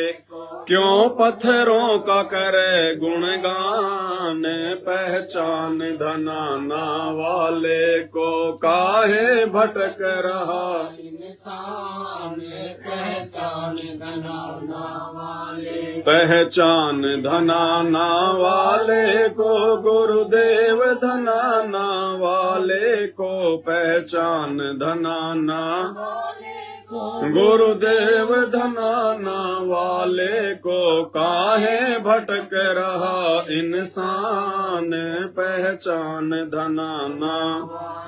तो क्या बताया परमात्मा ने? मथुरा भटको चाहे काशी, फिर भी न मिले अविनाशी। तुम जिन भगवानों के लिए उनके मंदिरों में उन मूर्तियों को, पत्थरों को पूजने के लिए मथुरा और काशी जाते हो, राम और श्री कृष्ण के लिए, कहते हैं वो अविनाशी नहीं है। अविनाशी का मतलब होता है जो कभी जन्म और मरण में नहीं आता, जिसने सबको पैदा किया है। वो अविनाशी भगवान वहां नहीं मिलेगा। वो अविनाशी भगवान वो कबीर भगवान है, और वो कबीर भगवान आज 8 सितंबर 1951 को संत रामपाल जी के रूप में धरती पर प्रकट हो चुका है। इनको सिर्फ पहचानने की जरूरत है, इनको जानने की जरूरत है, और दूर बैठकर उल्टा सीधा बोलने से इनकी पहचान नहीं होगी, और इनसे दूर होते चले जाओगे। इनको पहचानने का धरती पर एक ही तरीका है, जिस तरीके से हमने पहचाना, वो है ज्ञान, सत्संग सुनना, दूसरा कोई तरीका नहीं है। तो कहते हैं मथुरा भटको चाहे काशी, फिर भी न मिले अविनाशी। ये भगवान नहीं मिलेगा, ये जन्म मरण समाप्त करवाने वाला भगवान नहीं मिलेगा मथुरा काशी में। 84 लाख योनियों में गधे कुत्ते सुअर बनकर जो असहनीय कष्ट हम भोगते हैं, उनसे मुक्ति दिलाने वाला ये अविनाशी भगवान मथुरा काशी उन मंदिरों में नहीं मिलेगा, चाहे सिर पटक पटक के मर जाना चाहे। मथुरा भटको चाहे काशी, फिर भी न मिले अविनाशी। क्यों पत्थरों का करे गुणगान, पहचान धनाना वाले को। अरे तू जड़ को पूज रहा है, उन पत्थरों को पूज रहा है, पत्थरों की महिमा कर रहा है। अरे वो जड़ है, ना बोल सकता, ना चल सकता, ना सुन सकता, ना वो सत्संग सुना सकता। और जो चेतन है, जो जिंदा भगवान आया हुआ है, जो सत्संग भी करता है, आशीर्वाद भी देता है, ज्ञान भी देता है, सर्व सुख भी देता है, सौ लाभ भी देता है, उससे तू मुंह फिराए बैठा है। अंत में रोएगा, पछताएगा। जब समय आएगा, तेरे ऊपर कोई आपत्ति आएगी तो पत्थर चल के तेरी रक्षा करने नहीं आएगा। रक्षा इनके आशीर्वाद ने करनी, इनकी भक्ति ने करनी है, और इनसे तू पीठ किए बैठा है, बाद में रोएगा। आगे क्या बताया परमात्मा ने? मस्जिद भटको चाहे मंदिर, सतगुरु है घट के अंदर। मस्जिद भटको चाहे मंदिर, सतगुरु है घट के अंदर। ये जगत का तारणहार, पहचान धनाना वाले को। ये जगत का तारणहार, पहचान धनाना वाले को। काहे भटक रहा इंसान, पहचान धनाना वाले को। काहे भटक रहा इंसान, पहचान धनाना वाले को। पहचान धनाना वाले को, गुरुदेव धनाना वाले को। पहचान धनाना वाले को, गुरुदेव धनाना वाले को। काहे भटक रहा इंसान, पहचान धनाना वाले को। काहे भटक रहा इंसान, पहचान धनाना वाले को। मस्जिद भटको चाहे मंदिर, सतगुरु है घट के अंदर। मुसलमान भाई चाहे मस्जिद में कितनी नमाज पढ़ लो, कितने सिजदा कर लो। हिंदू भाई मंदिर में चाहे कितना चढ़ावा चढ़ा दो, कितनी आरतियां कर लो, कितना चाहे दंडवत कर लो। कहते हैं सतगुरु है घट के अंदर। घट यानी ये शरीर, और सतगुरु यानी वो परमात्मा, पूर्ण परमेश्वर। कहते हैं वो तो तेरे अंदर ही बैठा है मेरे भाई, उसको जानने की जरूरत है, पहचानने की जरूरत है, उसको जिंदा करने की जो है वो जरूरत है। तुझे होश में आने की जरूरत है, और होश में कौन लेके आएगा? उस भूल चुके भगवान को कौन याद दिलाएगा? सतगुरु याद दिलाएगा, अपना ज्ञान देके, सत्संग करके सोई हुई आत्मा को जगाएगा। हमारी आत्मा के ऊपर जो काम, क्रोध, लोभ, मोह, अहंकार, जो विकार जम चुके हैं, आत्मा बेहोश पड़ी है इन विकारों के नशे में। उन विकारों को सत्संग की चोट मार मार के सतगुरु जगाएगा, उसको चेतना में लेके आएगा। अन्यथा चाहे कितना ही मुसलमान मस्जिद में धक्के खा लो, और हिंदू चाहे कितना ही मंदिरों में भटक लो, जिंदगी में उसको परमात्मा की प्राप्ति, मोक्ष की प्राप्ति नहीं हो सकती। गधा कुत्ता सुअर बनने से अगले जन्मों में वो नहीं बच सकता। आगे क्या बताया परमात्मा ने? हम ना मुस्लिम ना हिंदू, सब एक पिता के बंधु। हम ना मुस्लिम ना हिंदू, सब एक पिता के बंधु। ये छोड़ के जाति धर्म अभिमान, पहचान धनाना को। छोड़ के जाति धर्म अभिमान, पहचान धनाना वाले को। काहे भटक रहा इंसान, पहचान धनाना वाले को। काहे भटक रहा इंसान, पहचान धनाना, पहचान धनाना वाले को। गुरुदेव धनाना वाले को। पहचान धनाना वाले को, गुरुदेव धनाना वाले को। काहे भटक रहा इंसान, पहचान धनाना वाले को। काहे भटक रहा इंसान, पहचान धनाना वाले को। हम ना मुस्लिम ना हिंदू, सब एक पिता के बंधु। छोड़ के जाति धर्म अभिमान, पहचान धनाना वाले को। अरे विचार करो, हिंदुओं, मुसलमानों, सिखों, ईसाइयों, बुद्धि पे पत्थर पड़े हैं, बेहोश होके पड़े हो आप लोग।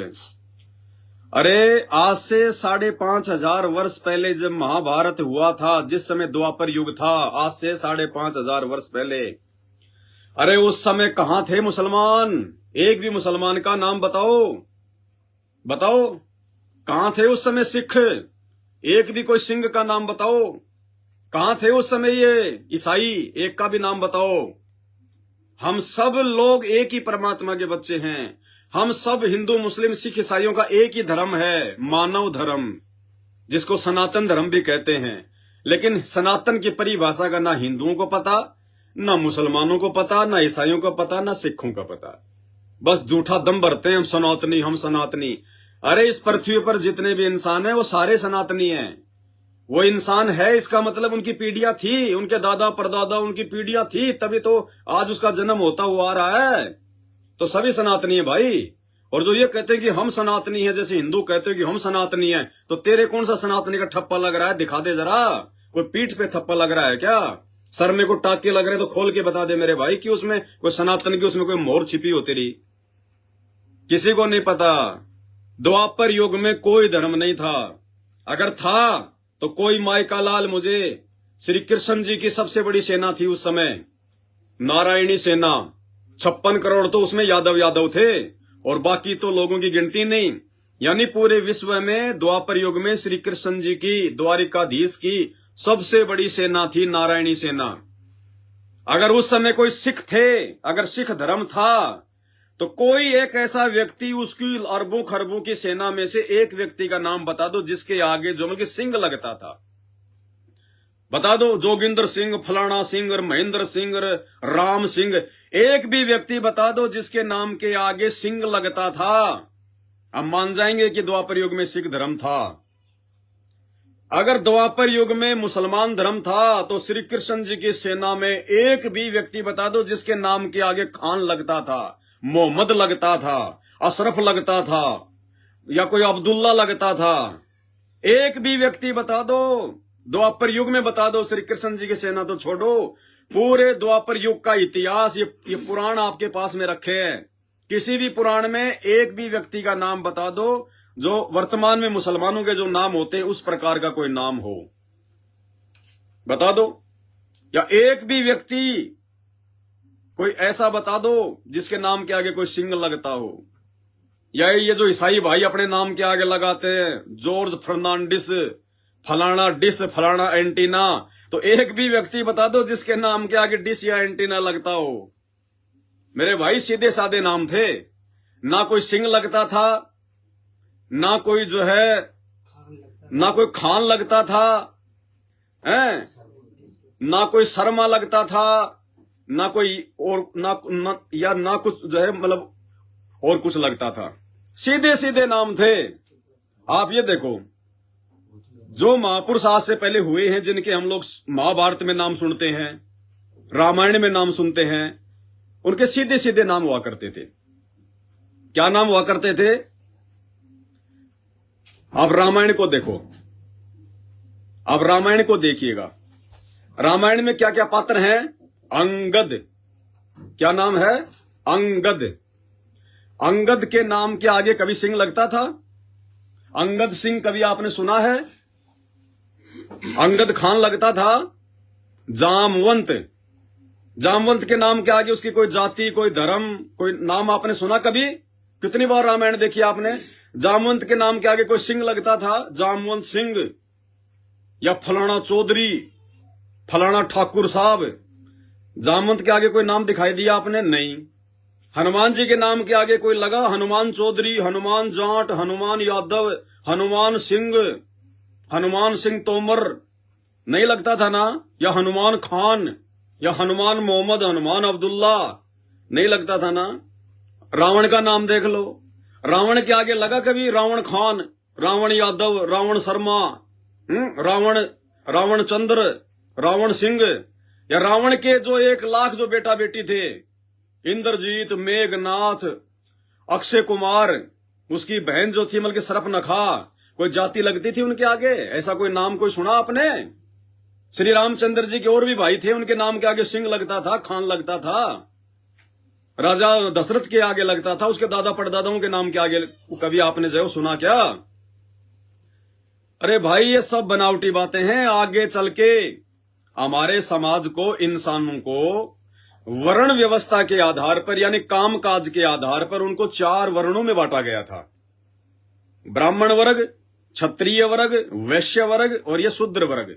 बस ये 4 जो है मतलब वर्ग थे, कोई जाति धर्म नहीं था। और आगे चल के जातियों में, धर्मों में बांटने का काम हमारे ज्ञानहीन नकली धर्म गुरुओं ने कर दिया। एक दूसरे के साथ में राग द्वेष ईर्ष्या रखना शुरू कर दिया, और कोई लेना देना नहीं था। मेरे भाई इन सब बातों का ध्यान रखना। तुम झूठे इस बहम में पड़े हो कि हम मुसलमान हैं, हम सर्वश्रेष्ठ हैं, तो दिखा दो कौन सा ठप्पा लग रहा है तुम मुसलमानों के। अगर तुम्हें अल्लाह ने मुसलमान ही बना के भेजा और मुसलमान ही सबसे अच्छा है, तो तेरी बॉडी पे कहीं तो ठप्पा दिखा दे, या तेरे अल्लाह ने तेरे को हिंदुओं से अलग बनाया हो तो थोड़ा बहुत भी दिखा दे। तेरा नाक अगर कान की जगह है, कान नाक की जगह है, आंख तेरी अगर गुद्दी में है, मुंह अगर तेरा पेट में है, कुछ तो अल्लाह ने तेरे को अलग बनाया होता। फिर अगर हिंदू का भगवान अलग है, मुसलमानों का अल्लाह है, तो तेरे अल्लाह ने फिर हिंदू जैसा क्यों बना दिया तेरे को भाई? तू तो मुसलमान है, तेरे को तो अल्लाह ने कुछ अलग ही बनाना चाहिए था। और शरीर के अंदर की जो व्यवस्था है वो भैया उस अल्लाह ने भी वैसे बना दी, भगवान ने भी वैसे बना दी, तो कोई अंतर ही नहीं किया उसने। ये खाली हमारी घटिया सोच है। हमने बाप दादा परदादाओं से, हमारे बाप दादा परदादाओं ने, उनके बाप दादा जो है परदादाओं से, उन्होंने नकली जो है वो धर्म गुरुओं से जैसा ज्ञान सुना देखा, उसी जो है वो गंदगी को आगे परोसना शुरू कर दिया। बाकी कोई धर्म जाति कुछ नहीं था, सिर्फ इंसान था, मानव था, और मानव ही एकमात्र सबसे बड़ा जो है वो धर्म था उस समय। जीव हमारी जाति है, मानव धर्म हमारा, हिंदू मुस्लिम सिख ईसाई धर्म नहीं कोई न्यारा। ना मैं हिंदू, ना मैं मुस्लिम, ना मैं सिख ईसाई, और मानव धर्म है आदि सनातन, बाकी सब कसाई। सब कसाई है बाकी। कोई मारने पीटने से कोई पीछे नहीं हटता, उल्टे सीधे काम करने से, चोरी जारी भ्रष्टाचार व्यभिचार मिलावट करने से कोई पीछे नहीं हटता, लड़ाई झगड़ा करने से कोई पीछे नहीं हट रहा। हिंदू मुर्गे खाता है तो मुसलमान दबा के जो है बल्कि बकरे चाबता है। हिंदू शराब पीता तो मुसलमान भी उससे पीछा नहीं है। दुनिया भर की नशे की फैक्ट्रियां खुली हैं, ये गधों के लिए थोड़ी खुली हैं। अरे गधे थोड़ी नशा करते हैं, जर्दा बीड़ी गुटखा तानसेन शराब ये कोई जानवर थोड़ी पीते हैं। किसके लिए है? तुम हिंदू मुस्लिम सिख ईसाइयों के लिए। फिर कहे कि हिंदू मुसलमान सिख ईसाई तुम? असल हिंदू असल मुसलमान वो है जो नशे को हाथ ना लगाए। असल हिंदू असल मुसलमान वो है जो मांस को छुए भी नहीं। और आज आप लोगों ने रिकॉर्ड बना रखा, वर्ल्ड रिकॉर्ड। तो कहे कि भाई तुम अपने आप में मुसलमान कहते हो, हिंदू कहते हो, शर्म करो शर्म। भगवान आया हुआ है, खुदा अल्लाह भगवान धरती पर संत रामपाल जी प्रकट है। सत्संग सुन लो, मोक्ष करवा लो, वरना जितने बकरे काट रहे हो अगले जन्मों में उतने बकरे जो है वो बनोगे, और इसी प्रकार से हलाल किए जाओगे। और अगर कोई झटके से काट रहा है तो झटके से कटोगे भैया। ये लेन देन चलता रहेगा। तो कहते मंदिर भटको चाहे मस्जिद, सतगुरु हैं घटके अंदर, ये जगत का तारणहार पहचान धनाना। हम ना मुस्लिम ना हिंदू, सब एक पिता के बंधु, छोड़ के जाति धर्म अभिमान पहचान धनाना वाले को। छोड़ दो ये जाति धर्म, कुछ नहीं लेना देना। मुसलमान भी उसी माँ के पेट से आता है, उसी योनि द्वार से आता है। हिंदू भी उसी योनि द्वार से आता है। मुसलमान कोई खोपड़ी से जन्म नहीं लेता है। हिंदू पेट से जन्म ले रहा है तो ईसाई कोई जमल के पैरों से जन्म नहीं ले रहा।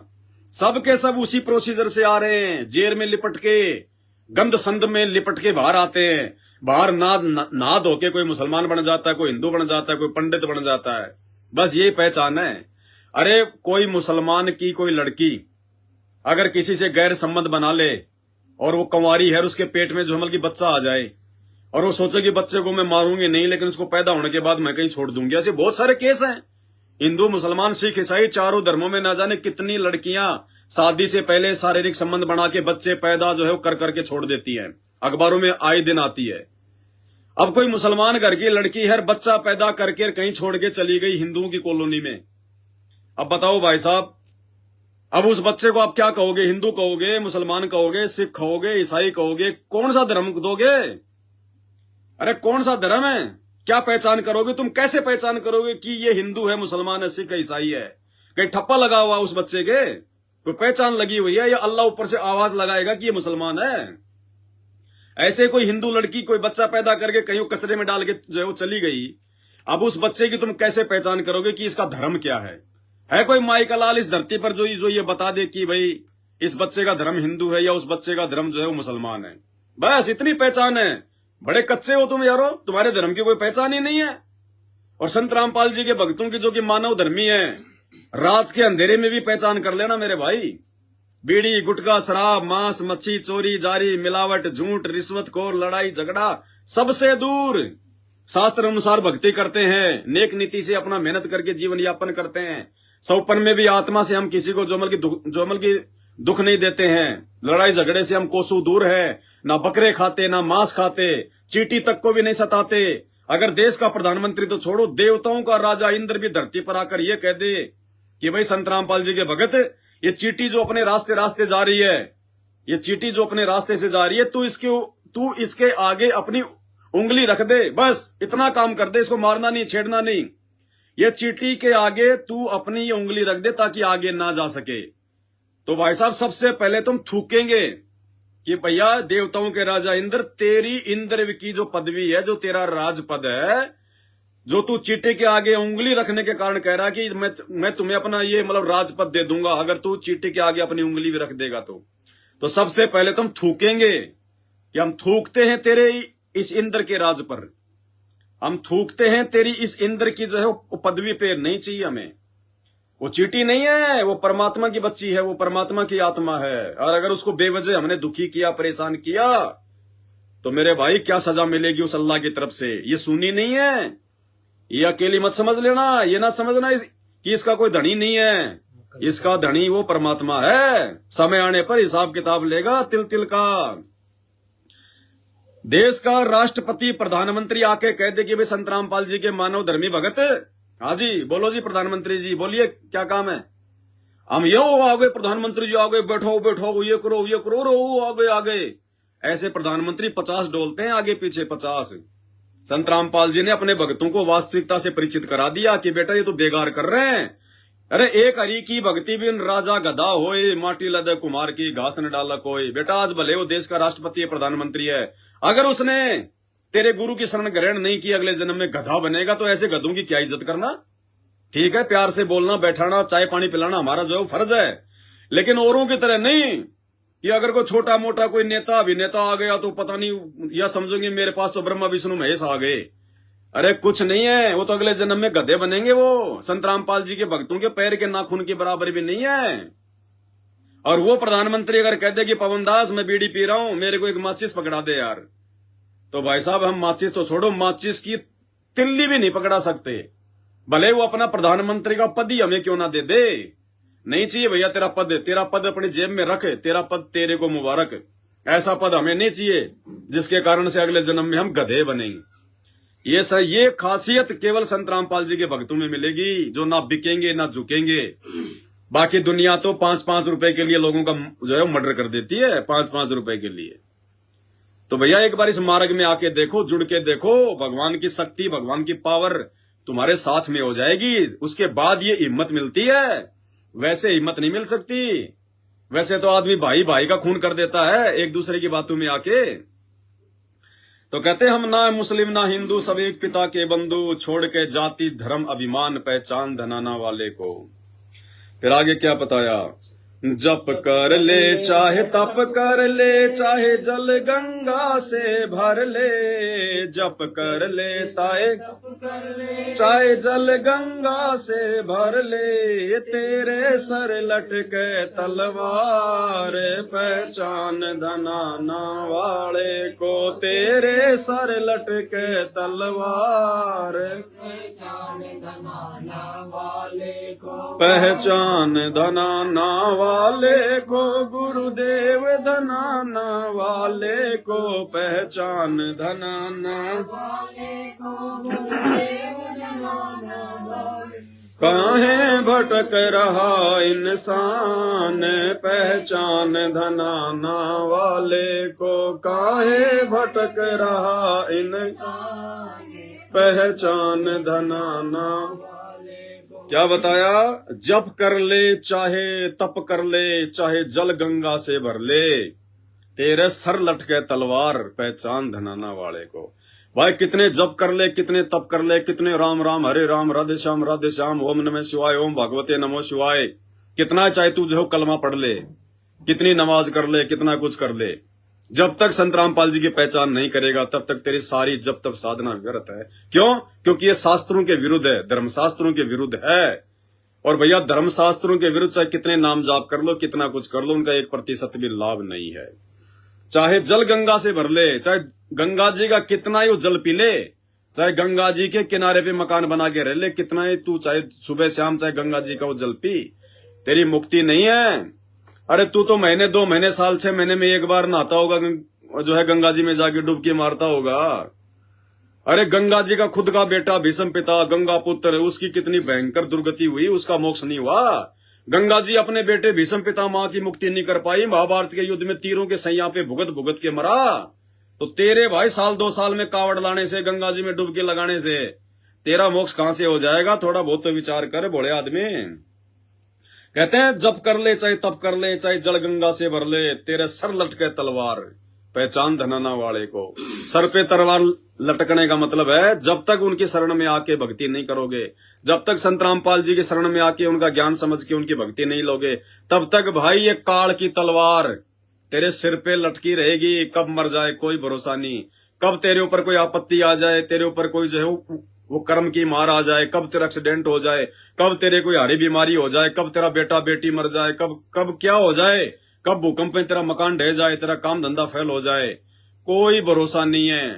तेरे को केवल तेरा संस्कार मिलेगा, यानी पिछले जन्मों में जैसी तूने भक्ति किया है वैसा ही तेरे को परिणाम मिलेगा। परमात्मा की तरफ से तेरे को कोई विशेष लाभ नहीं मिलेगा।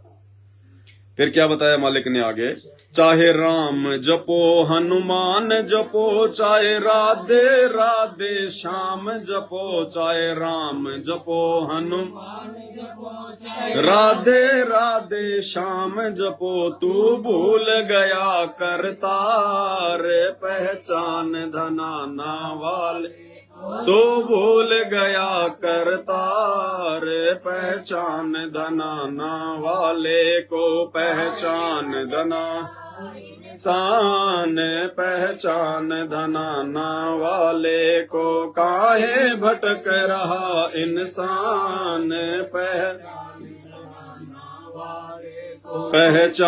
धनाना वाले को, गुरुदेव धनाना वाले को, पहचान धनाना वाले को, गुरुदेव धनाना वाले को, काहे भटक रहा इंसान पहचान धनाना वाले को, काहे भटक रहा इंसान पहचान धनाना वाले को। चाहे राम जपो हनुमान जपो, चाहे राधे राधे श्याम जपो, तू भूल गया करतार पहचान धनाना।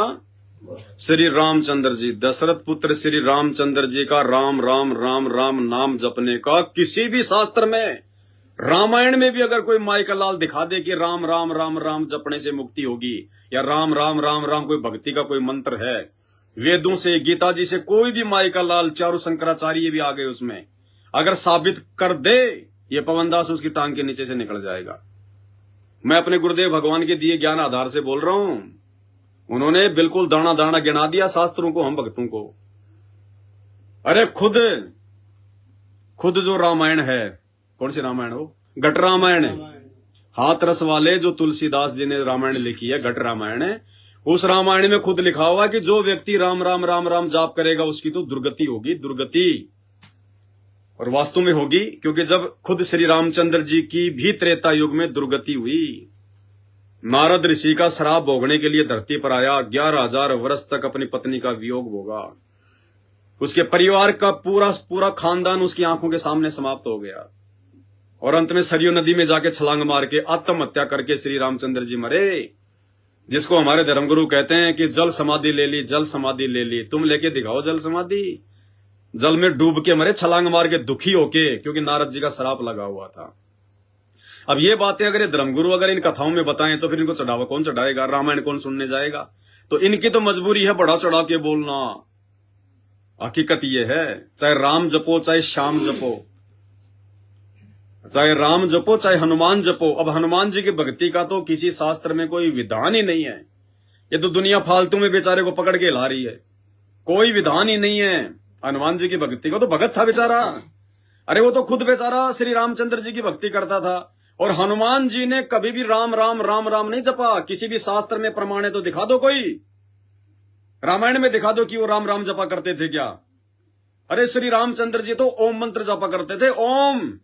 और खुद ये श्री राम और श्री हनुमान दोनों ओम मंत्र का जाप किया करते थे, और ओम मंत्र का जाप हनुमान जी रामचंद्र जी से मुलाकात होने से जो है पहले भी नाम जपा करते थे। हनुमान जी की श्री रामचंद्र जी से जब तक तो मुलाकात भी नहीं हुई थी, वो तो सुग्रीव वाले मैटर में आपस में मिले थे, उनका समझौता उन्होंने जो है वो करवाया था। जिस समय तक हनुमान जी श्री रामचंद्र जी से मिले भी नहीं थे, उस समय श्री हनुमान जी ओम नाम जाप किया करते थे। अब क्या पता इन नकली धर्मगुरुओं को, ये संत रामपाल जी ने बता रखी सारी बातें, उनके सत्संग सुनो। हनुमान जी तो खुद बेचारा भगत था, उसने कब कहा कि मेरी भक्ति करो, मैं भगवान हूं या भगत की भक्ति करनी चाहिए? इतनी भी बुद्धि नहीं हमारे अंदर। अरे ऑपरेशन करेगा डॉक्टर, और हम लोग जो है कंपाउंडर के पैर पकड़ के बैठे हैं कि कंपाउंडर करेगा, कंपाउंडर करेगा। जिंदगी में नहीं करेगा, उल्टी सीधी कैंची घुसेड़ देगा, मरोगे अकाल मौत।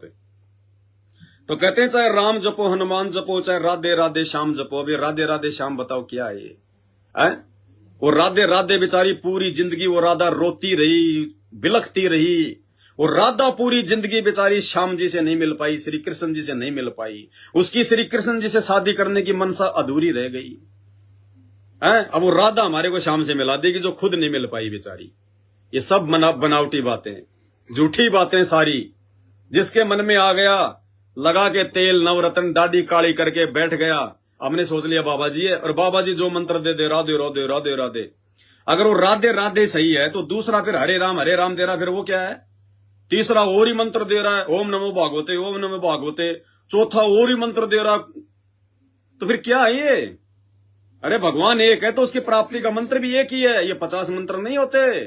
तो जिसकी डफली उसका राग जो मन में आया उठा लिया, दान दक्षिणा आने लग गई, बढ़िया बैठ के खाने लग गया, 20-50 चेले चपाटे हो गए, 2-4 सेवादार हो गए, दुनिया की भीख से उनका गुजारा चल रहा है। बाबा जी बन गए, बाबा जी बन गए। आजकल यूट्यूब का जमाना है, दुनिया भर के वीडियो बना के, शॉर्ट वीडियो बना के डाल दो आप, और हमारे जैसे मूर्ख उनको फेमस कर देते हैं, लेना एक देना दो।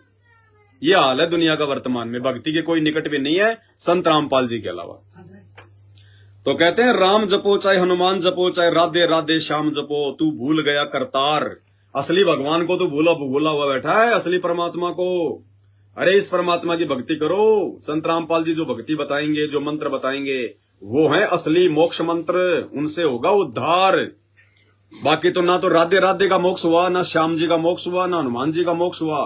हनुमान जी तो वर्तमान में मानव जन्म ले चुका होगा या मानव जन्म लेगा, क्योंकि हनुमान जी को तो जो है त्रेता युग में मुनिंदर ऋषि के रूप में संत रामपाल जी मिल गए थे। संत रामपाल जी ने हनुमान जी को वास्तविकता बताई कि तू जिस राम के पीछे लग रहा है, ये तो 18 करोड़ बार ये मर चुका है, जन्म ले चुका है, जन्म मरण में है बेटा, ये तेरी मुक्ति नहीं कर पाएगा। इसकी खुद की मुक्ति नहीं है, खुद ये 84 में जाता है, गधा कुत्ता सुअर बनता है। इसकी भक्ति से तेरी मुक्ति कहां हो जाएगी? और देख आज तेरे को इसने क्या सिला दिया, तू इसके लिए जो है कुर्बान हो रहा था। माँ तूने राम रावण युद्ध में लाखों लोग मार दिए तूने इस रामचंद्र और सीता के लिए, और देख अब तेरे को कैसे बल्कि ताना मार के तेरे को निकाल दिया। क्योंकि अंतिम समय में हनुमान जी दुखी होके अयोध्या छोड़ के जंगल में चले गए थे, क्योंकि सीता जी ने उनको जो बल्कि ताना मार दिया था। जब रामचंद्र जी ने उनको मोतियों की माला भेंट करी और हनुमान जी भगत थे बेचारे, वो माला को फोड़ फोड़ के देखने लगे, तो लोगों ने कहा कि तुम क्या देख रहे हो ये? तो उन्होंने कहा कि मैं ये देख रहा हूं कि इसमें मेरे श्री रामचंद्र जी हैं या नहीं, अगर नहीं है तो मेरे कोई काम की नहीं। यानी वो तो बेचारा भगत था, वो तो स्वामी भगत था। साधु संतों के क्या काम के सोने चांदी हीरे मोती मालाएं। तो जब सीता को इस बात का जो है वो मालूम हुआ, तो सीता ने कहा रे हनुमान तेरी बुद्धि भ्रष्ट हो गई, अरे इतनी कीमती मोतियों की माला तेरे को मैंने भेंट करी, तूने इसको फोड़ दिया, रहा तू बंदर का बंदर। मतलब बेचारी की बेइज्जती कर दी पूरी सभा के सामने। हम जिसको भगवान मान के पूज रहे हैं, जिसका हनुमान चालीसा पढ़ते हैं, वो सीता ने क्या कहा कि रहा तू बंदर का बंदर। उसी बात से हनुमान जी दुखी होके अयोध्या छोड़ के जंगल में निकल गए थे। फिर वहां उनको मुनिंदर ऋषि के रूप में वो कबीर भगवान सतगुरु रामपाल जी मिले और अपनी आंखों से उनको सतलोक दिखाया, उनको दिव्य दृष्टि दी। उसके बाद में हनुमान जी को यकीन हुआ कि ये रामचंद्र तो नकली रामचंद्र है भाई, असली राम तो ये है जो मेरे सामने बैठा है, जिसने दाना दाना गिन दिया शास्त्रों का। उसके बाद हनुमान जी को परमात्मा ने नाम दीक्षा दी और हनुमान जी ने फिर वही मंत्र जाप किए जो मंत्र फिर उन्होंने ओम ओम में जो है वो छोड़ दिया। फिर जो मंत्र उनको मुनिंदर ऋषि के रूप में सतगुरु रामपाल जी भगवान ने दिए, वही मंत्र हनुमान जी ने जाप किए। और वर्तमान में या तो हनुमान जी का जन्म हो चुका होगा या जन्म होगा। ये हिस्ट्री है रियल। संत रामपाल जी के सत्संग सुनो तब समझ में आएंगे ये बातें। लग गए हनुमान जी के पीछे, क्या देगा तुम्हें? हनुमान जी बेचारा खुद एक लोटे और लंगोटे में रहा करता था, तुम्हें क्या देगा? अरे जो देने वाला उसकी भक्ति करो। बाबाओं के बाबा सतगुरु रामपाल जी भगवान की उस कबीर भगवान की। आगे मालिक कह रहे हैं, तेरे बढ़ रही हारी बीमारी, भटके डॉक्टर सरकारी, तेरे बढ़ रही हारी भटके डॉक्टर सरकारी, तेरा घर बन गया शमशान, पहचान धनाना को, तेरा घर बन गया शमशान, पहचान धनाना वाले को, पहचान रहा इंसान, काहे भटक रहा इंसान, पहचान धनाना वाले को, पहचान धनाना वाले को, गुरुदेव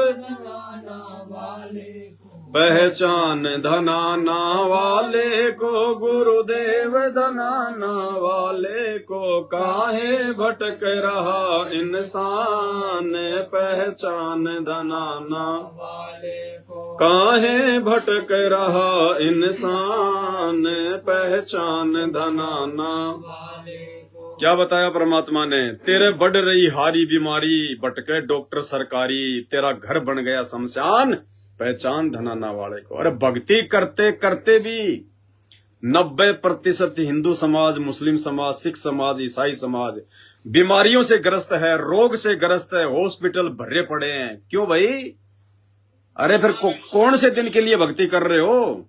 अरे ये भगवान, ये देवी देवता अगर हारी बीमारी में भी, संकट के समय में भी काम नहीं आएंगे तो क्या खेत में हल जोतने के काम आएंगे?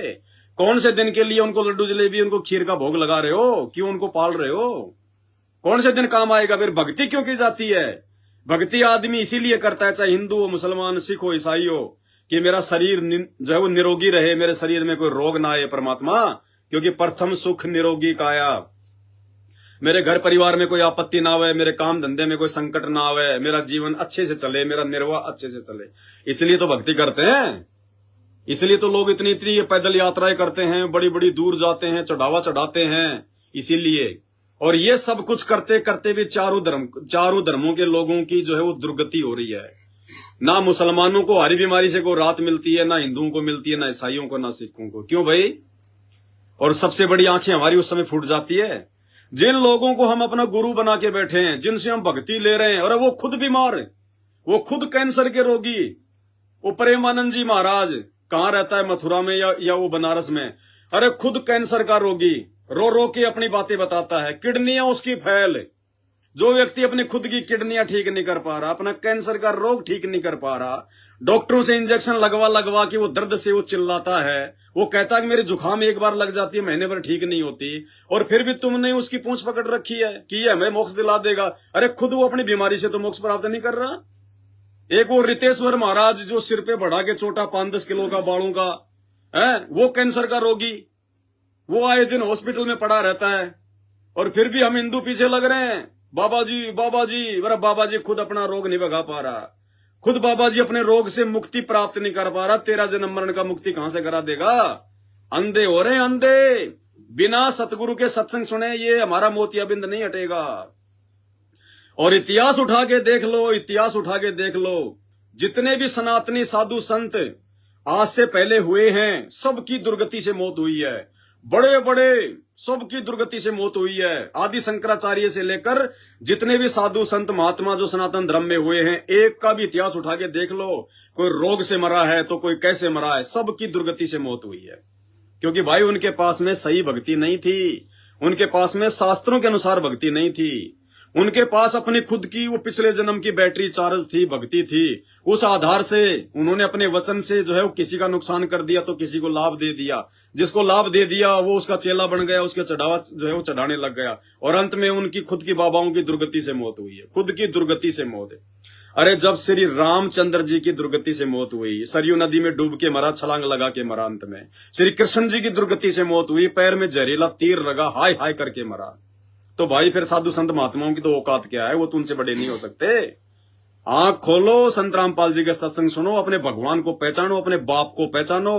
नहीं 2028 के बाद में 5 किलोमीटर लंबी लाइन में लगना पड़ेगा। 5 किलोमीटर लंबी लाइन लगेगी बरवाड़ा आश्रम में, ध्यान रख लेना। अपने बाप के खाली दर्शन करने के लिए, और जितना लेट आओगे उतना लेट ही फायदा मिलेगा, ध्यान रखना ये भी। तो कहते हैं तेरा बढ़ रही हारी बीमारी, भटके डॉक्टर सरकारी। ये साधु संत महात्मा और उनके चेले, किसी को रात नहीं है। तेरा घर बन गया शमशान, अब शमशान ही हो गया। हारी बीमारी से मर गया, कोई एक्सीडेंट में मर गया, फिर भक्ति भी कर रहा है, हैं? एक ही परिवार की गाड़ी एक्सीडेंट हो गई, पांच ही सदस्य मर गए, अब वो घर शमशान हुआ कि नहीं हुआ? हैं? अकाल मौत मरा कि नहीं मरा?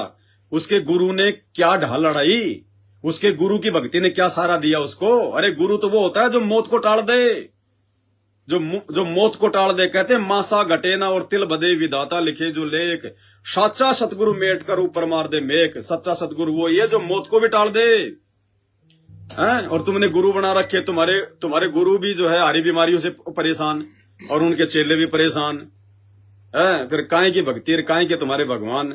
सब ड्रामेबाजी चल रही है, दिखावा चल रहा है, देखा देखी भेड़ चाल चल रही है, लेना देना कुछ नहीं है भाई। अंत में दुर्गति होगी, पहले बता रहे हैं आप लोगों को, दुर्गति होगी।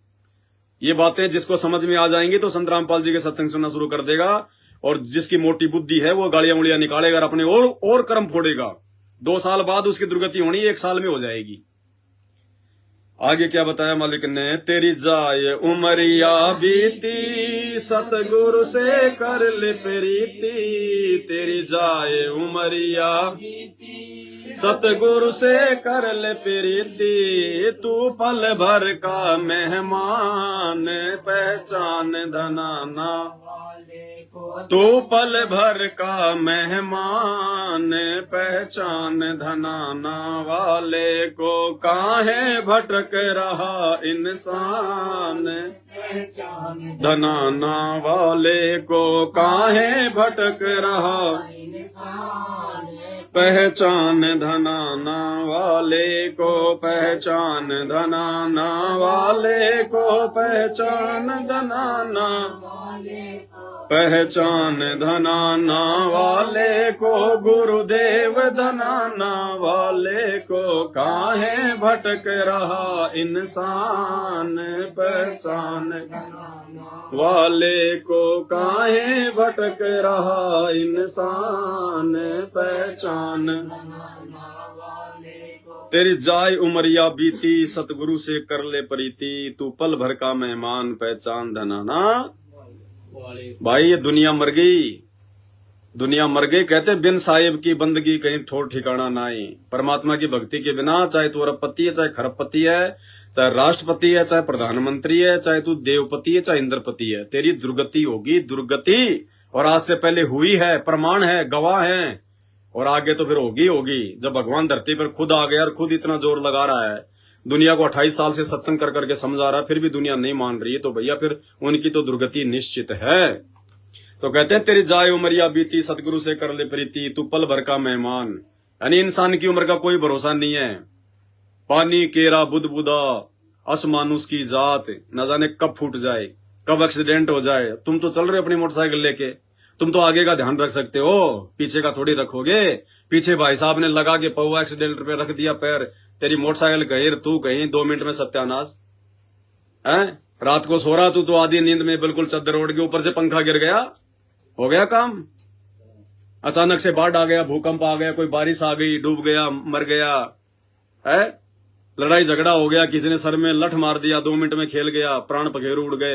है कोई इंसान की कोई औकात है कोई गारंटी? हवाई जहाज में जा रहा है, अरे हवाई जहाज ही तो है, कोई भगवान थोड़ी है। इंजन फेल हो गया, 2 मिनट में गर्म होके नीचे गिर गए, कोई बचाव का रास्ता भी नहीं है। पानी के जहाज में जा रहे हो, समुद्र में डूब गई जहाज, वो टाइटैनिक जहाज है, 1 किलोमीटर लंबी टाइटैनिक जहाज, हजारों आदमी उसमें बैठ के जा रहे थे। और उस जहाज के बारे में कहा था कि ये जहाज की एक खासियत है, ये डूबेगी नहीं, और पहली यात्रा में डूब गई और मर गए उसमें 1500 के 1500, अकाल मौत। और सतगुरु रामपाल जी भगवान ने बताया कि जो पानी का जहाज होता है बहुत धीरे धीरे डूबता है, वो धीरे धीरे।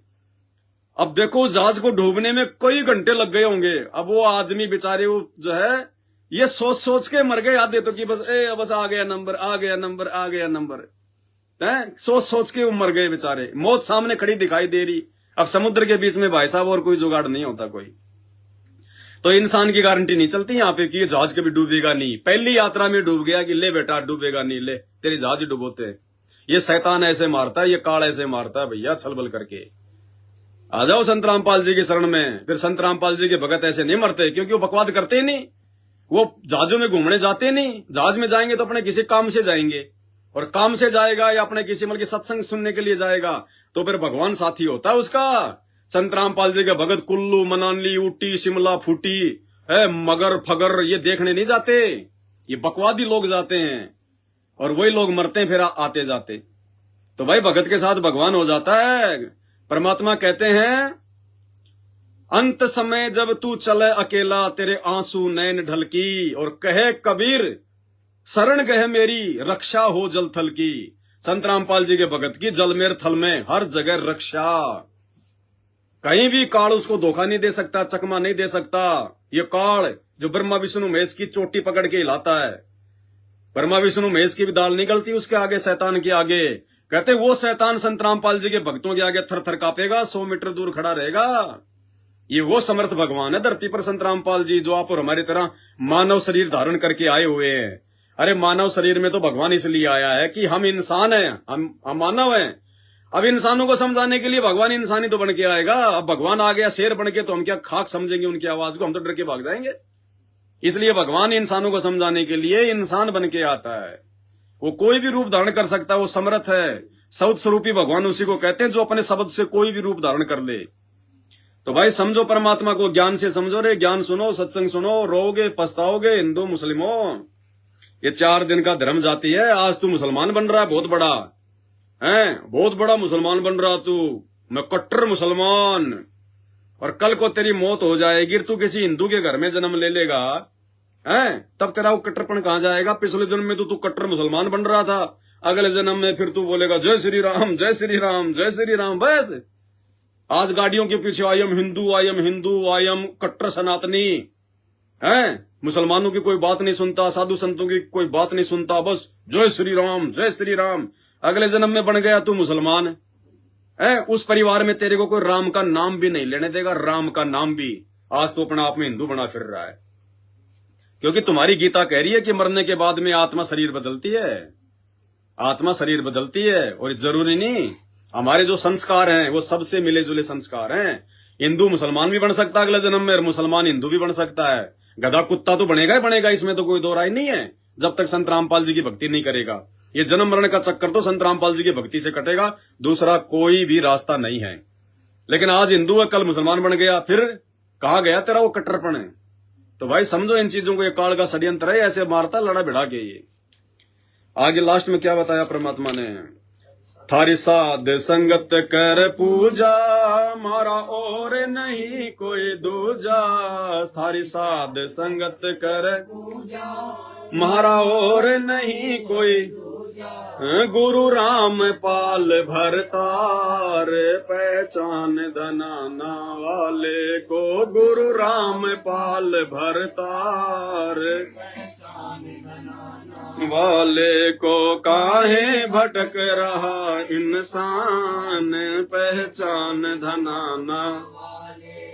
काहे भटक रहा इंसान, पहचान धनाना वाले को। पहचान धनाना वाले को, पहचान धनाना वाले को। पहचान धनाना वाले को, गुरुदेव धनाना। काहे भटक रहा इंसान, पहचान धनाना वाले को। काहे भटक रहा इंसान, पहचान धनाना वाले को। तो भाई पहचानो धनाना वाले को। ये सतलोक का राजा है, राजाओं का राजा, शहंशाहों का शहंशाह है। इनकी पहचान कर लो समय रहते, वरना 2028 तक का समय भयंकर विनाशकारी समय है। दुर्गति को प्राप्त हो जाओगे, दाने दाने को तरसोगे, चीखोगे, चिल्लाओगे, रोगे, ऊपर हाथ करके भटकोगे। कोई रिश्तेदार, यार, दोस्त, ये तुम्हारी दुकान, जायदाद, पैसा, संपत्ति कुछ काम नहीं आएगी। जो कर्म तुमने किए हैं वो तुम्हारे सामने रख देगा शैतान भगवान कि ले बेटा जो किया था वो ही ले, अब कुछ नहीं मिलेगा। आपत्तियां, परेशानियां, दुख, समस्याओं के अलावा। और उस समय संत रामपाल जी के भगत ऐसे रहेंगे, बिल्कुल ऐसे। दुनिया देखेगी कि यार ये क्या है, ये इंसान है कोई देवता है ये लोग।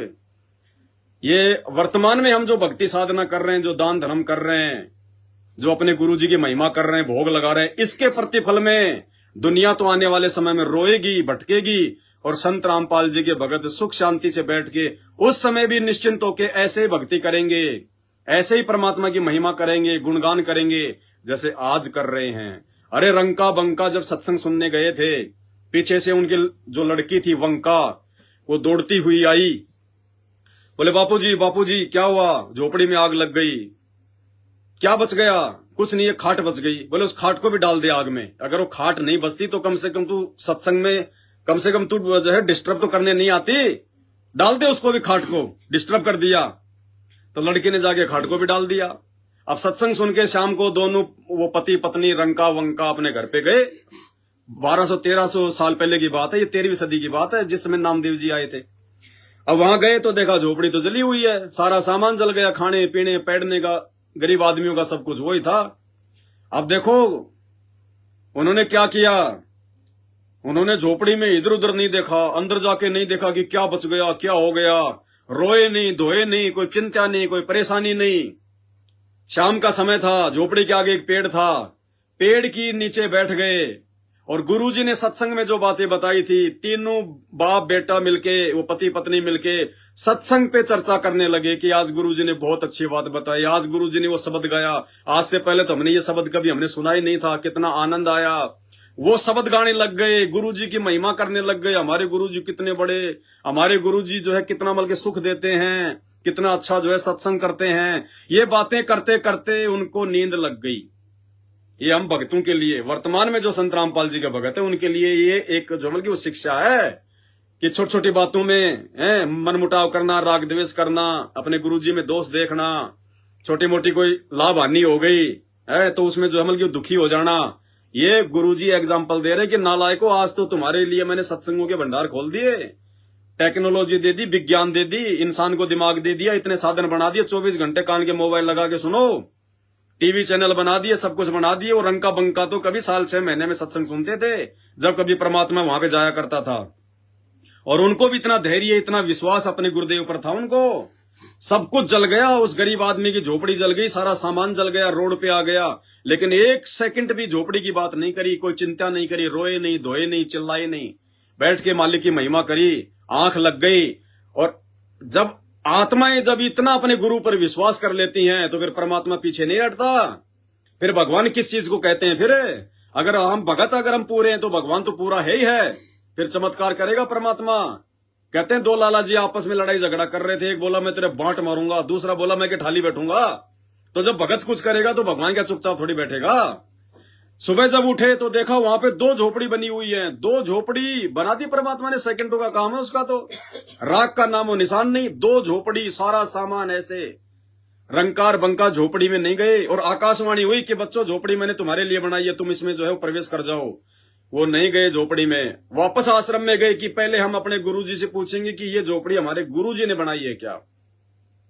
अगर भगवान ने बनाई है तो हम नहीं रहेंगे इस झोपड़ी में, अगर हमारे गुरुजी ने बनाई है तो रहेंगे। गुरु बड़े हैं गोविंद से, मन में देख विचार, हरि सुमरे सो वारी है, गुरु भजे होय पार। कबीरा हरि के रूठते और गुरु की शरण में जाए, कहे कबीर अगर गुरुजी रूठ गए तो भगवान नहीं करेगा सहाय। तो हर युग में ये नियम है भक्ति का, अपने गुरुजी को महत्व देना होता है। भिखारी केवल अपने गुरुजी का बनना होता है। अगर कोई और भी भगवान है गुरुजी के अलावा और वो आकर कह दे कि ये ले ले, नहीं भैया तू तेरे पास रख, मेरे को देने वाला मेरा गुरु भगवान है, मेरे को उसी का दिया हुआ चाहिए, मैं दूसरे की भीख पे नहीं पड़ूंगा। रंका बंका उस आकाशवाणी को सुन के, आकाशवाणी कौन करेगा? कोई जीव थोड़ी करेगा। वापस अपने आश्रम में गए कि नहीं पहले अपने गुरुजी से पूछेंगे, उनकी आज्ञा लेंगे। गुरुजी के पास गए, सारी बात उन्होंने जो है वो पूछी। तो गुरुजी ने कहा कि बेटा वो झोपड़ी मैंने बनाई है, तुम्हारी ये परीक्षा थी कि तुम मेरे सत्संगों से क्या सीख रहे हो, तुम क्या समझ रहे हो।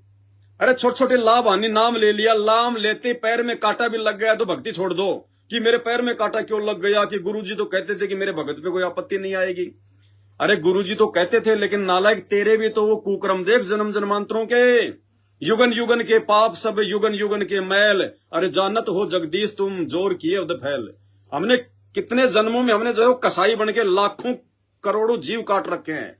आज हम हिंदू हैं, हम पहले मुसलमान भी तो थे, कितने बकरे मुर्गे काट काट के खाए हैं, लोगों को खिलाए हैं। वो पाप कर्म क्या तुम्हारा बाप भोगेगा क्या? हैं? छोटी छोटी बातों को लेके हम भक्ति से दूर हो जाते हैं, राग द्वेष कर लेते हैं, मन में जो है कच्चापन ले आते हैं। ये परीक्षा होती है। तो गुरुदेव ने कहा कि बेटा ये तुम्हारी ये परीक्षा थी कि तुमने मेरे सत्संगों से कुछ समझा भी है, खाली वैसे सुन के जाते थे। तो कहते हैं शील, संतोष, विवेक, दया, अक्षमा, ये भगत के 5 जो है मतलब गुण हैं, ये गहने हैं, ये श्रृंगार हैं, ये धारण हो जाने चाहिए। तो भगवान ने कहा कि बेटा तुमने जो धैर्य दिखाया है, तुमने जो ज्ञान, तुम ज्ञान के ऊपर जो तुम बल्कि टिके रहे, तुम्हारे मन में कोई दोष नहीं आया अपने गुरु जी के प्रति, और वो जो नश्वर जो संपत्ति थी, चाहे मकान हो चाहे सोने का, वो नश्वर संपत्ति, तेरी तो झोपड़ी बेटा तेरे लिए तो सोने के बराबर ही थी।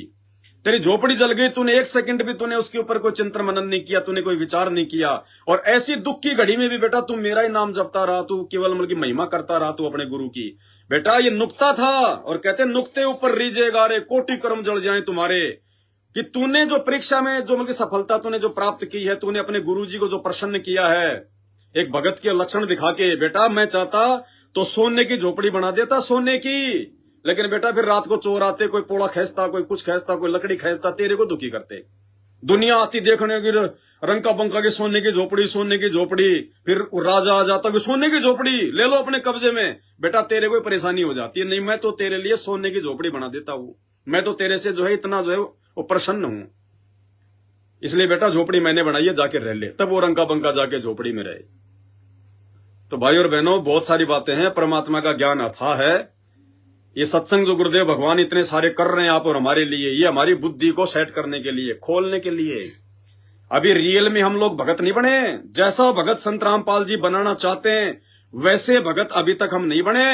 अरे हम तो आधे पद्दे मतलब कच्चे पक्के से हैं, फिर भी भगवान इतना लाभ दे रहा है, इतना साथ दे रहा हमारा, हमारी अकाल मौत तक को टाल रहा, हमारे एक्सीडेंट तक को टाल रहा है भगवान, हमारे रोग को भी जो मतलब समाप्त कर रहा भगवान, इतने हमारे को जो मतलब सुख दे रहा भगवान, जो सुख हम जिंदगी में नहीं प्राप्त कर सकते थे, और उसके बाद भी भगवान इतना सारा दे रहा। जिस दिन हम भगवान के अनुसार हो जाएंगे, रंका बंका के जैसे भी हो जाएंगे, भगवान बल्ले बल्ले कर देगा, बल्ले बल्ले। ये अल्लाह धरती पर आया हुआ है, ये अल्लाह, ये खुदा, ये सच्चा रहनुमा, ये करीम अल्लाह, ये सुभान अल्लाह, ये दुनिया का अंतिम पैगंबर है। ये कबीर अल्लाह, अल्लाहु कबर, अल्लाहु कबीर, अल्लाह ताला बाकबर। ये है वो अल्लाह जिसको मुसलमान ढूंढते हैं उन मस्जिदों में, जिसको हिंदू ढूंढते हैं मंदिरों में। वो ना मंदिर में है ना मस्जिद में। मोको कहां ढूंढे रे बंदे, मैं तो तेरे पास में, ना काशी में ना कैलाश में, ना जप में ना तप में, ना योग में ना क्रिया में, ना मंदिर में ना मस्जिद में।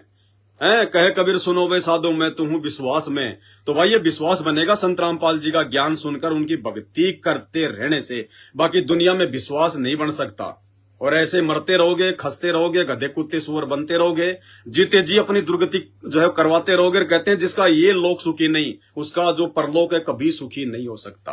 तो संत रामपाल जी की भक्ति के बिना ना तो मुसलमान जन्नत में जा सकता, ना हिंदू जो बल्कि स्वर्ग में जा सकता।